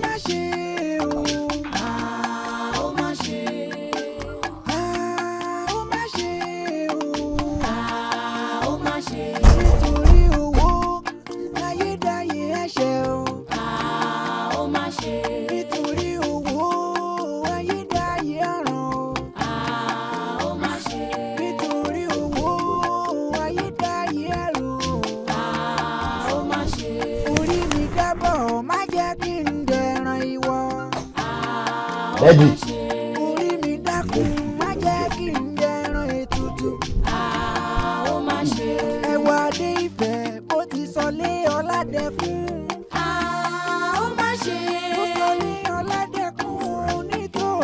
wò ó má ṣe wọn ò lè sùn wọn ò lè jẹ ẹ wò dààmú ó má ṣe wọn ò lè mú wọn ò lè wo ẹ wò fìtínà tì ó má ṣe ìtukùtù yín lọ́rọ̀ ìdájọ́ òjìnà ọlọ́run ó dá ó má ṣe ìdájọ́ òjìnà ọlọ́run ó dá. ààrẹ mi ọmọ rí ẹ.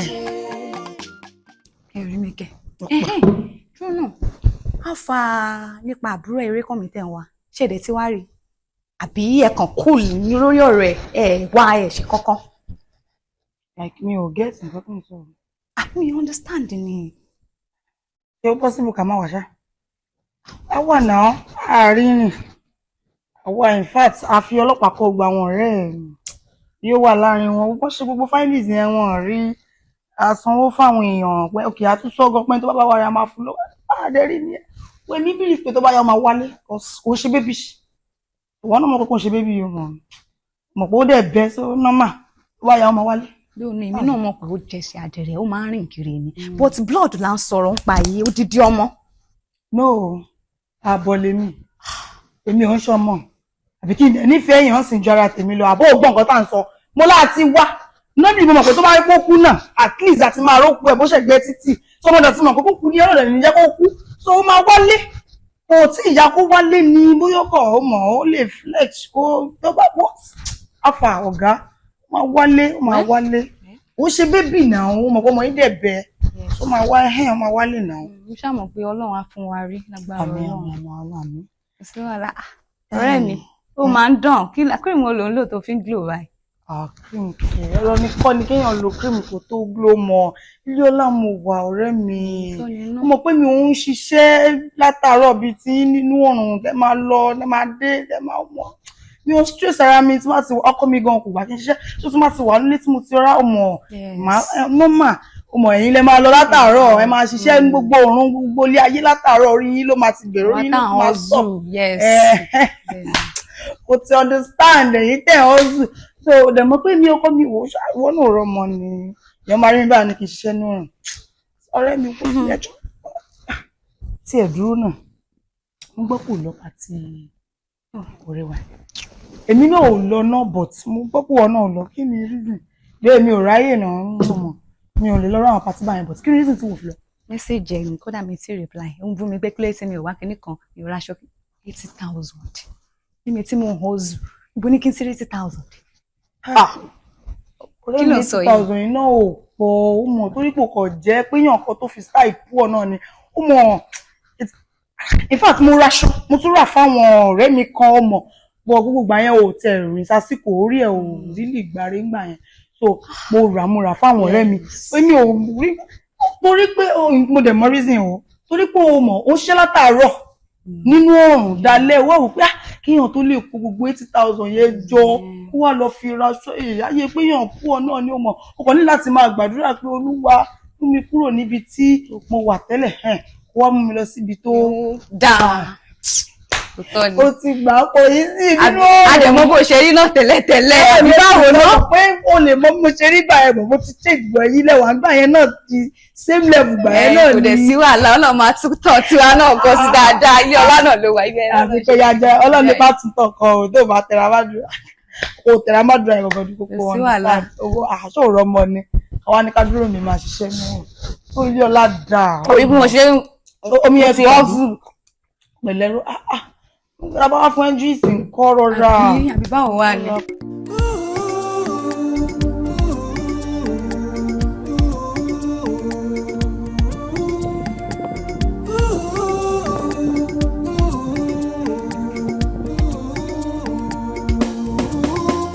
Tó bá lè tó bá wá tó bá wá tó bá lè tó ò bá rí má fi pa wá. Má fi pa wá, má fi pa lè.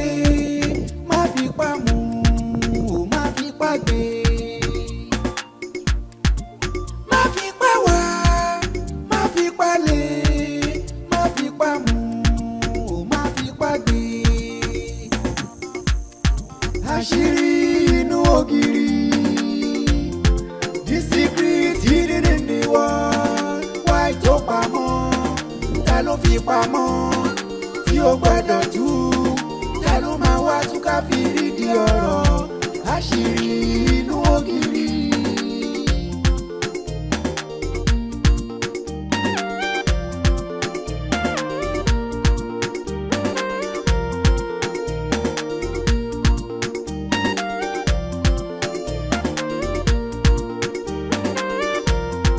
Àṣírí ń bẹ nínú ògiri, àṣírí ń bẹ nínú ìyẹ̀wù, àṣírí ń bẹ nínú afẹ́fẹ́, àṣírí ń bẹ nínú omi, àṣírí ń bẹ nínú ìgànná, àmàwo márò ló lè mọ̀ àṣírí tó pamọ́ sógiri.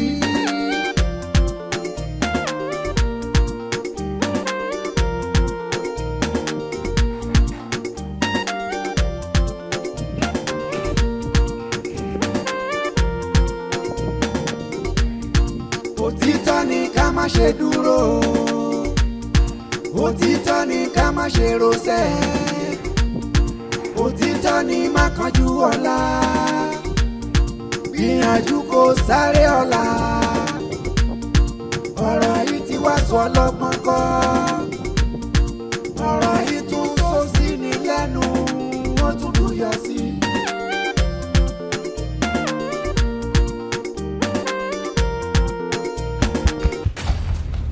Who is that?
Sori pé ó gbádùn. Sori pé ó gbádùn. Inú ilé ìlò wà ṣọ́ ọmọ bá ṣe ní gbogbo.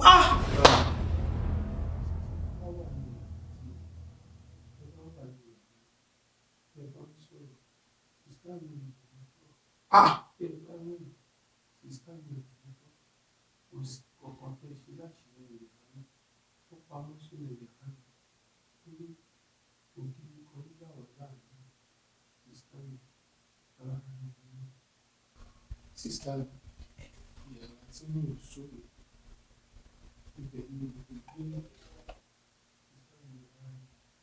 Ṣọ̀gbọ́n lọ́pọ̀lọpọ̀ báyìí. Kọ́sì yàrá tó olóòwò ayé stop room lájọ mọ̀ pé ó jẹ́.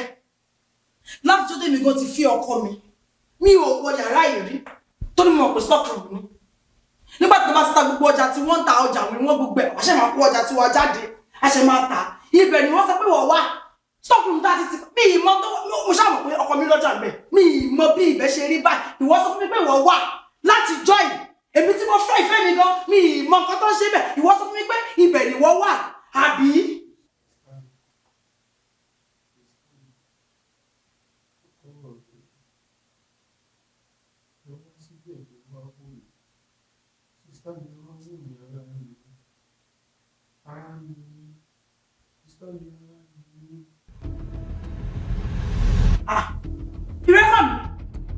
Irekanmi.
Jọládé kí ló ń wo bẹ yẹn bébì mo ti pè látàárọ̀ òbí kọ mo wà force láti pe ṣọ́ọ̀pù ẹ̀ náà wọ́n ló ti kúrò ṣọ́ọ̀pù mo wá lé àti bí for the past 15 minutes mo ti wà bí ìsìn náà ó ní mo ti ń bẹ sọ̀rọ̀ lóòsàn kankan kí ló ń wò ní ara ògiri bẹ̀ yẹn. Baby sọ̀rọ̀ náà babe sọ̀rọ̀ náà mi láì tí wọ́n náà tuntun bẹ̀rẹ̀. Má ṣe orí má ṣe lọ́wọ́ ojú mi fún egun ló ń wò ìjọ kí ló ń wò bẹ̀rẹ̀ gọ̀gọ̀gọ̀gọ̀ tó jà nígbà wọ́n síbẹ̀ yẹn kí ló ń wò bẹ̀rẹ̀ ní láìpẹ́ náà ṣé mo àfọ ara ẹgbẹ́ kí ló ń ṣe ẹ̀ you are getting me scared now mi láìpẹ́ gbogbo ilé náà ó dàbí màá wà fún àti pé dókítà àdéhùn mi láìpẹ́ ọ̀dọ́ ṣé òun á fẹ́ mi àbó tó yọ ọ̀rọ̀ owó rẹ̀.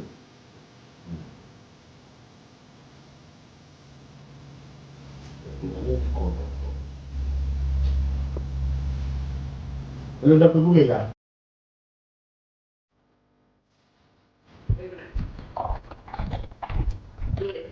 Yeah, love. Okay, good morning. Good morning, now was night. Nick, sorry, babe, petty, no, come on, let's change this one. Come here. Bono, sorry. I'm okay, I'm okay, love. Alright. Listen, no money. Oh, to look how to say the right thing. See you later, eh? Alright, I will miss you.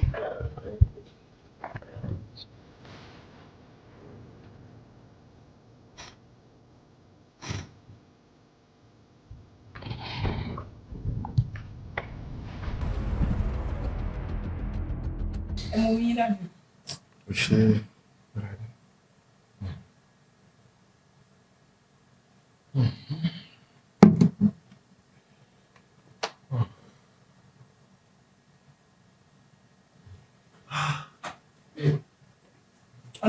Daddy. Daddy ò sọ fún mi pé àwọn ń bọ̀. Ìyàwó ẹ̀ náà ló pè mí pé kì í ṣàjọjú sáwọn pé ọ̀rọ̀ wà. Bóyá ti mí sí yín. Daddy, you always look fresh. Ìyá mi dàgbà mọ́. Ọlọ́run àti ọlá yín náà. Yes sir. Ẹ kú jẹ́ mẹ́ta sir. Kí la fẹ́ ṣe sí? Yes sir. Báwo ni ilé báwo ni iṣẹ́ sir? Yes sir. Báwo dẹ̀ ni business ẹ̀? 2 million fún dájì ni lọ búyọ́ fún dájì. No, èmi mo ní mo ti wá òkè. Okay sir, water is life. Yes sir. Yes sir. Èmi mọ̀ pé dájú. Okay. Ọ̀rọ̀ kan ni ó ṣọ́kùnkùn sí mi, wọ́n á fẹ́ kó dé kí n sọ. Torí ẹ̀ ló ṣe pè mí ní pé dára bẹ́ẹ̀. Ṣé àwọn pé ní tẹ̀mọ̀ kí dájú wà rà ọjọ́ pé àbí bí máa bọ̀ ní máa bọ̀ ní ìgbésẹ̀ kan. Súnmọ́ bí ló ṣẹlẹ̀. Ọ̀rọ̀ kan ni ó wà sí mo fẹ́ sọ. Ṣé ìrẹ̀lẹ̀ kí dájú wà rí? Jọ Adéfẹ́, ṣó ní ẹ̀ṣẹ̀ kan tí mo ṣe ni tí kò ní ìdáríjì tí mo kò ṣe fún ẹ tó kọ wá òkú kìbì kan ló fi jẹ́ mi níyà. Yọ́ládé ó bẹ̀rẹ̀ o. Àárọ̀ tí mo máa kúrò ní lẹ́ni iṣu, ó gbé tí fún mi mo sì pé ó họ́ọ̀gì mi o. Ó kí tó òtútù bẹ̀rẹ̀ dáàdì. Yàrá wọn ó bẹ̀rẹ̀ o. Kí ló ṣẹlẹ̀? Ṣe sùúrù. Adéfẹ́. Mo fọ Ọlọ́run ní òjẹ́ kí lásìdẹ̀ bó ṣe pè mí ní pé ìjayà pé kí n má bọ̀ òun fẹ́ sọ kọ́kọ́ fún mi. Ṣe sùúrù jẹ́ ká gbọ́ bá fẹ́ ṣe bóyá pàtí kan wà ní. Ṣe sùúrù jẹ́ ká gbọ́ nǹkan tó fẹ́ sọ. Mo ṣáà ti wà ń bí látàárọ̀. Ká gbà pé mi ò ṣe mo ṣe ọkọ fún ẹ. Ṣó ní ẹ̀ṣẹ̀ kan tí àwọn ẹbí mi ṣe ẹ̀, àwọn fámìlì mi tó ń ṣe ẹ̀ tó jẹ́ pé kò ṣeé sọ wá òkú yẹ kó fìyà ẹ̀ jẹ wá báyìí. Stop. Dọ́ládé kí ló dé náà? Dáàdì kí ni gbogbo interrogation kí ni ṣó mọ̀ kó tútù bẹ̀rẹ̀? Ṣó mọ̀ kó ti bẹ̀rẹ̀? Mi fẹ́ wà láwọn. Kí ni gbogbo interrogation kí ni jẹ bí ìgbà kan àwo kan kí ni kankan? Ó dẹ̀ rí mi lórí ìjókòó. Lọ́dẹ̀ máa bìnú sàmì mọ́ nǹkan tó máa ń ṣe jẹ́ yìí. Mo ṣáà ti wà ń bí látàárọ̀ kò sọ nǹkan kan. Ó láfìgbà tó bá dé. Àbí o. Ó tún wá dé tán. Wọ́n náà wo bó ṣe ń ṣe. Jẹ́ ká tiẹ̀ gbọ́ nǹkan tó fẹ́ sọ. Ó yà sọ tó fẹ́ sọ. Sọ dáàdì ẹ̀ má bìnú. Ṣé méjèèjì ń jà tẹ́lẹ̀? Àjà náà ni mò ń sọ dáàdì. Ṣé ẹ̀ bá ti jà? Ẹ lọ ṣe sùúrù o. Dáàdì ẹ̀ má bìnú sà. Tẹ bá dẹ̀ ń jẹ́ kí n gbọ́ ká lè parí ẹ̀. Àjà ó yà sọ tó fẹ́ sọ. Mi ì fẹ́ wàhálà o. Ẹ má bìnú sà. Sọ tó fẹ́ sọ. Mo ń gbọ́ ẹ. Ní ọjọ́ tí Irékànmí sọnù, ó wá síbi, ó dé gbàgbé àgbo.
Kí ló kèlè pẹ̀lú àgbà jẹjẹrẹ wọn gbà kí ló ń ṣe. Dáàdì, ẹ wo aago yìí dáadáa. Dáàdì ẹ̀yin náà ṣe ẹnìkan ti iye ìgbà tí Irékànmí máa wá síbi ọjọ́ ní ilé ibi ilé so what are you talking about several days kan ilé tó ok. Adéfẹ́ ṣe sùúrù òótọ́ ni aago tí mo rà fún nígbà tó ṣe last birthday lílé iná. Ẹ̀bọ̀ dáàdì aago tẹ́ ra fún so báwo fẹ́ dáàgò Irékànmí mọ̀ so I don't really understand dẹ̀ kí ló kàn mí pẹ̀lú aago kò ṣàgbé mi tí màá ti lọ látàárọ̀ tí màá dé lálẹ́ so I don't really understand you babe kí ló ń ṣẹlẹ̀ náà. Dáàdì, Adéfẹ́. Don't tell me what is wrong. Jọ mo máa ń wọ̀ ọ́ jẹ́ kí orí ẹ pé I'm still your husband don't talk anyhow to me. Báwo ni mo máa ń ṣe lọ́wọ́ mi? Are you talking to me now? Mo sọ owó orí ẹ o. I'm still your husband don't fucking tell me. Will you shut up? That's what you do. What you Dọ́là dé ó yẹ ìmẹ́jẹ jẹ jókòó. Irú ọ̀nì fún wọn lélẹ̀. Ẹ ṣáà ní Tó bá sá pé mi lè wà sàpẹ́dá dìde. Jẹ́ kó yẹ pé o. Ẹ̀yin méjì ní mi lórí ìjókòó. Ẹ tún wá ń pariwo múra yín wájú mi. Ó yẹ ẹjọ́ sọ ìmẹ́jẹ̀jì. Ẹ jókòó. Jẹ́ ká gbọ̀ngàn tó fẹ́ sọ níbẹ̀. Mo respect you gan isa o. Dọ́là dé mò ń gbọ́ ẹ. Jẹ́ kó rí ẹ̀rọ máa pé o. Ọkọ ẹ̀chì ni mo jẹ́ o. Don't talk to me anyhow o. O sọ fún ẹ̀mí yẹn o. Adé ìfẹ́. Dọ́là dé o. Room tó pè ní stop mi kí ló wà mí. That something must be wrong with this woman. Room tẹ́mi sọ fún ẹ. Okay, now room tí mo sọ fún ẹ yẹn ṣé mi sọ fún ẹ rí pé tí ọjà bá ti scarce níbi tá ti máa ń rà á máa store àwọn nǹkan síbẹ̀ so that kí ọjà lè yá sí ni mo máa lọ kó síbẹ̀ ìyẹn kọ́ ni mo sọ fún ẹ pé má wọnú yàrá yẹn o kí ni problem ẹ. Daddy. Dìde má mi lọ ṣe dìde má mi lálẹ́ náà tó lè jẹun tù. Adé ìfẹ́ ló pa ọmọ yín. Láyé sọ bẹ́ẹ̀ náà. Máa sọ bẹ́ẹ̀ náà fún mi. Kazeem yáàjù. Kazeem ta ló jẹ́ Kazeem ṣó gbádùn ṣá. Dábìlà pé abẹ́rẹ́ tí dókítà fún David. Bàbá Kazeem kan ìbọn owó ìyàwó dìbò owó. Ìgbòho ti wá. Ṣé ẹ rántí pé ọjọ́ tí àbúrò màdàmú sọ̀rọ̀ wọ́n wá síbí ìbàdí mímú lè ṣílẹ̀kùn fún wọn.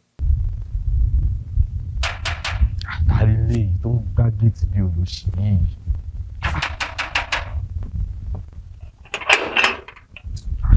Láti bo mi ò rojú ní bíbá yìí.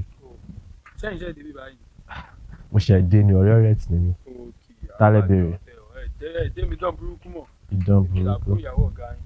Wọ́n sí láràǹdì. Àǹtí mi ò sí lé. Wọ́n sí láràǹdì.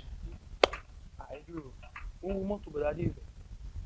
Ìgbà tó yá mo wá kanlẹ̀kùn láti béèrè pé bóyá ẹ nídìí help mi bóyá kí n bá yín get 1 or 2. Mo rí wípé ẹ̀jẹ̀ wà lára aṣọ yín. Mo dẹ̀ béèrè pé ṣé kò sí ṣé ń bẹ́ nìkankan argue me and all of that. Ẹ sọ fún mi pé ààrẹ kan pẹ̀ jí ẹni. Mo ìgbà tẹ́ rí pé àṣírí yín ti fẹ́ tú.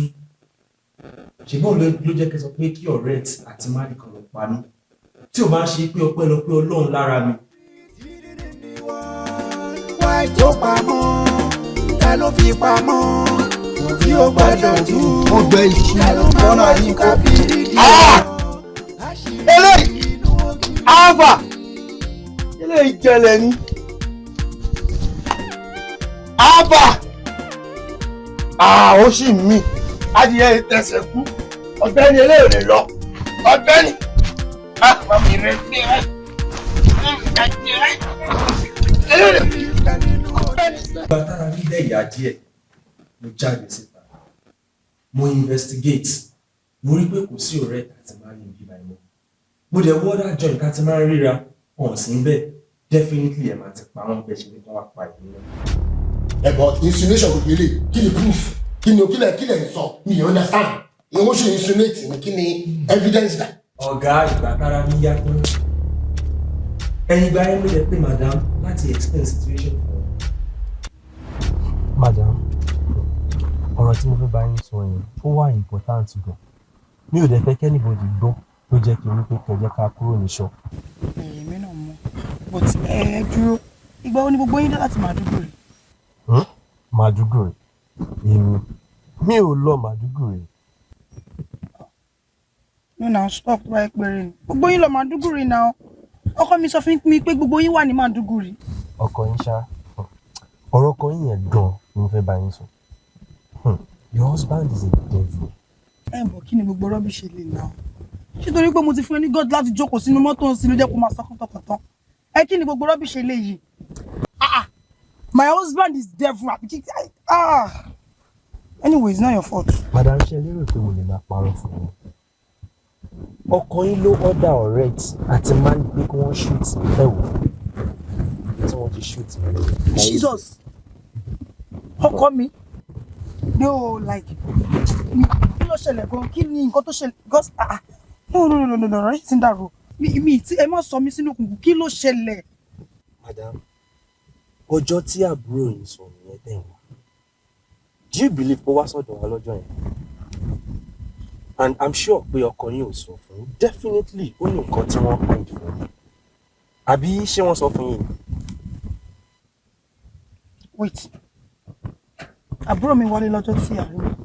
no like irọ́ kò wá o rárá náà kò wá because tó bá wá ọkọ mi máa sọ fún mi pé ó wá. ṣé mo máa parọ́ fún un. Bọ́kọ yín bá dúró níbí mo máa sọ lójú wọn ìgbà tọ́nà ò ti pa mí kò sẹ́ni tó lè pa mí mọ́ mi. mo kú o no dúró lọ́jọ́ tá búrò mi wọlé yẹn orí múra ẹ̀. èmi ni mo ṣí gẹ̀ẹ́tì. dúró lọ́jọ́ tó wà yẹn ó lọ wristwatch.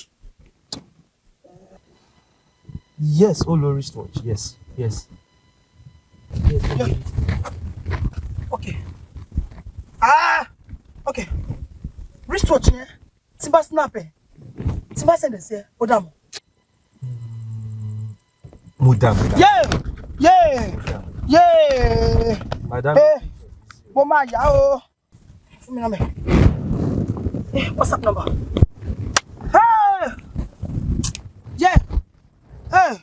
Adéfẹ́. WhatsApp number. Okay. Ilé yá o. Àbí ọ̀gá, ewu ni mo fi parọ́ wọn nínú gbogbo nǹkan tí mo sọ. Ẹni agbójú okùn yóò máa jẹ ní agbó àwọn. Mú máa lè ká o. Ṣùgbọ́n Adéfẹ́, ṣe bó sọ fún mi pé ọṣẹ àánú náà fún ẹ ní ọ̀dọ̀ bàbá tí mo mú ẹ lọ ní. Dábí lóhùn. Báwo ni ọ̀rọ̀ ogun owó ṣe wá jẹ́? Ẹ dúró. Ẹ ti ń dọ̀rọ̀ yìí wo. Ẹ dúró, Adéfẹ́. Ṣé dábí mi tún mi ẹ mú ẹ lọ́bì kankan ní ẹ sọ fún mi. Ìwọ náà tèmi máa bá mi. Ó sọ fún mi pé àrùn kan sọ pé inú ẹ jí nìyẹn. Ó sọ fún mi pé dáàdì mo ẹ lọ sí nínú ẹ náà. Dáàdì. Bá mi. Jọládé, ṣé bí gbogbo nǹkan ṣe rí tí mo ṣe rí gbogbo wàhálà yín àti jẹ àti mu bó ṣe ń lọ òun náà ni mo fi wá gbàgbé pé ìwọ ọmọ mi òun náà ọmọ mi ni náà ni mo ṣe wá wòye pé kí nǹkan lè jọ rọrùn fún yín òun ló jẹ́ kí n mú jáde. Adéfẹ́, dá mi lóhùn náà. Ọ̀rẹ́ sọ̀rọ̀. Dádì, ẹ̀wọ̀n máa fún ẹ ní attention ọ̀rọ̀ tí ibi ká fọ̀rọ̀ sí ọ̀rọ̀ tí gbàgbó mi yọ lẹ́yìn ìgbà tí ẹ mú mi lọ yẹn. Ọ̀rọ̀ rẹ yé mi. Gbogbo bó ti ń tò bó ti ń mú lẹ́sẹẹsẹ gbogbo ẹ̀ ló yé mi. Ṣùgbọ́n mo fẹ́ kó o mọ̀ pé ìforítì lẹ́bọ̀. Bàbá ẹ fi wàásù sílẹ̀ ẹ fi ìforítì sílẹ̀ ṣẹ́rí gbogbo wàásù tẹ fẹ́ sọ yẹn ó ti yé mi ẹ wò ṣẹ́rí wọ́n ti gé mi létí lọ mi gbọ́ kankan bí mo ṣe wà yìí mi mọ̀ bí mo fẹ́ sọ àjòwò gidi ó ti yé yín ni mo fẹ́ ṣe. Tí n bá gbọ́ yé dáadáa mọ́ sí o fẹ́ kájé lẹ́sẹ̀. Bàbá ẹ ti já sí. O fẹ́ ṣẹ́bùrú ọ̀. Mo fẹ́ ní owó gidi. O fẹ́ kú ajé ní kọ̀ọ̀pamọ́. Bàbá ẹ wò ẹ ti gbà kò sí nǹkan tẹ bá fẹ́ ẹ má sọ̀rọ̀ jù bàbá mi kò sí nǹkan tẹ bá fẹ́ ṣé olóyún lẹ fẹ́ ni ṣé wọ́n ń díá ni ṣé àwọn ọmọ tó máa ń rìn gbégbégbé ni ṣọ́kùnrin ni ojú mi ti lẹ́rí bàbá owó yìí ni mo wá. Bàbá ṣùgbọ́n ọmọdé mo fẹ́ kó o mọ̀ pé kánkán kó lè yàn án sojú tọ́lọ́mọ kan ló ṣòro béèyàn ó bá joyin inú àpáta kò ní wẹnu àké. Bàbá yín náà lẹ tí wàá sọ wípé ẹnu kìnìún báyìí òun lówó wà ṣẹlẹ̀ ẹnu kìnìún yẹn gẹ́gẹ́ òun lèmi fẹ́ tọwọ́ bọ̀sà bẹ́ẹ̀ ló ṣe rí ìyá ti jẹ́ mi ìyá ìṣàánú mi. Ṣé o lè dájú? Bàbá ẹni yé mo lè dájú. Ṣé o lè lejú? Mo ní tó bá jó lóyún lẹ fẹ́ máa lọ mú wá fún yín. Ó sì dá olójú pé o lè kálá. Gbogbo ẹni mo kálá. Tó ní rẹ́rìn. Ìwà ìkàgán wà lọ́wọ́ mi báyìí kówó iṣẹ́ àti dé ẹ ṣé bàbá.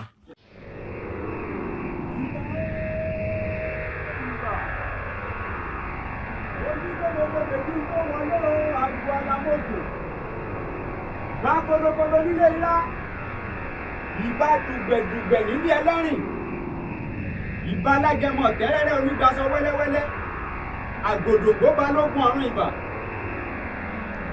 Àrípẹpẹ kóògùn sí awó ńlámọdé, wọ́n láwọn òrí yàyọ́ ọmọ Elédùmarè, èmi yàyọ́ ọmọ Elédùmarè ré mo wọlé dé o, ọmọ ìjọ òun mi, yìí mo fẹ́ ṣe lémi ò gbọ́dọ̀ mú mi o, torí iṣu sísun kì í hun náà.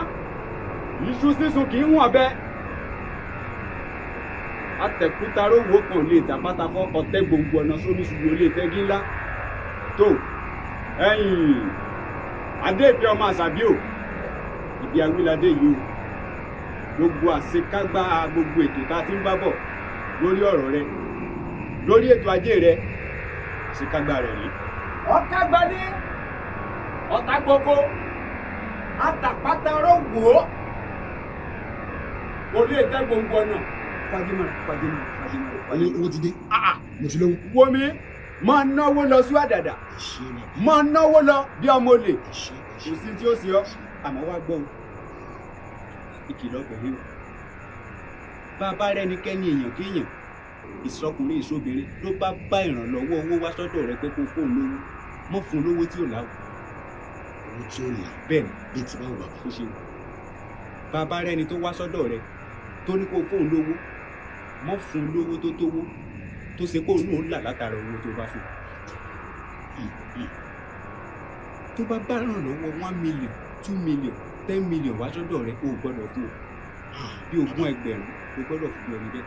owó tó lè fi jẹun nìyẹn. bẹ́ẹ̀ ni owó oúnjẹ lásán o gbọ́dọ̀ fún ẹni bẹ́ẹ̀. owó oúnjẹ lásán. bẹ́ẹ̀ ni. o gbọ́dọ̀ fún ẹni owó ńlá. èèwọ̀ ní ẹ̀wẹ̀wẹ̀.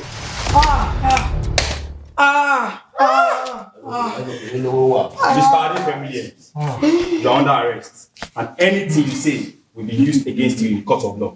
Officers, perform your duties. ẹ dúró ọ́fíìsì ayé tiẹ̀ lóṣù ọ̀nà so nǹkan tó yẹ ká sort out the family we are the nǹkan tó yẹ ká sort out the family. Shut up! Move it! So nǹkan tó yẹ ká sort out the family. Baby, move it! Baby, o máa ṣe love ẹ̀ fún àbí. Jídé make sure wípé ẹ ṣáàjọ ọmọkùnrin yẹn sí court kò níyà kò ní bàbá èmi náà nìyé èmi ni bàbá ẹ̀ láti jọ ẹ̀ ọmọkùnrin kan ṣoṣo tí mo ní Jídé ìyá gbúdọ̀ jẹ́ ní. ẹ má wọrí àwọn ẹ̀ṣọ́ pé wọ́n fẹ̀yìn ìtàgbá ni babaláwo tó dẹ̀ ṣiṣẹ́ fún un àwọn arrest ẹ̀ má wọrí.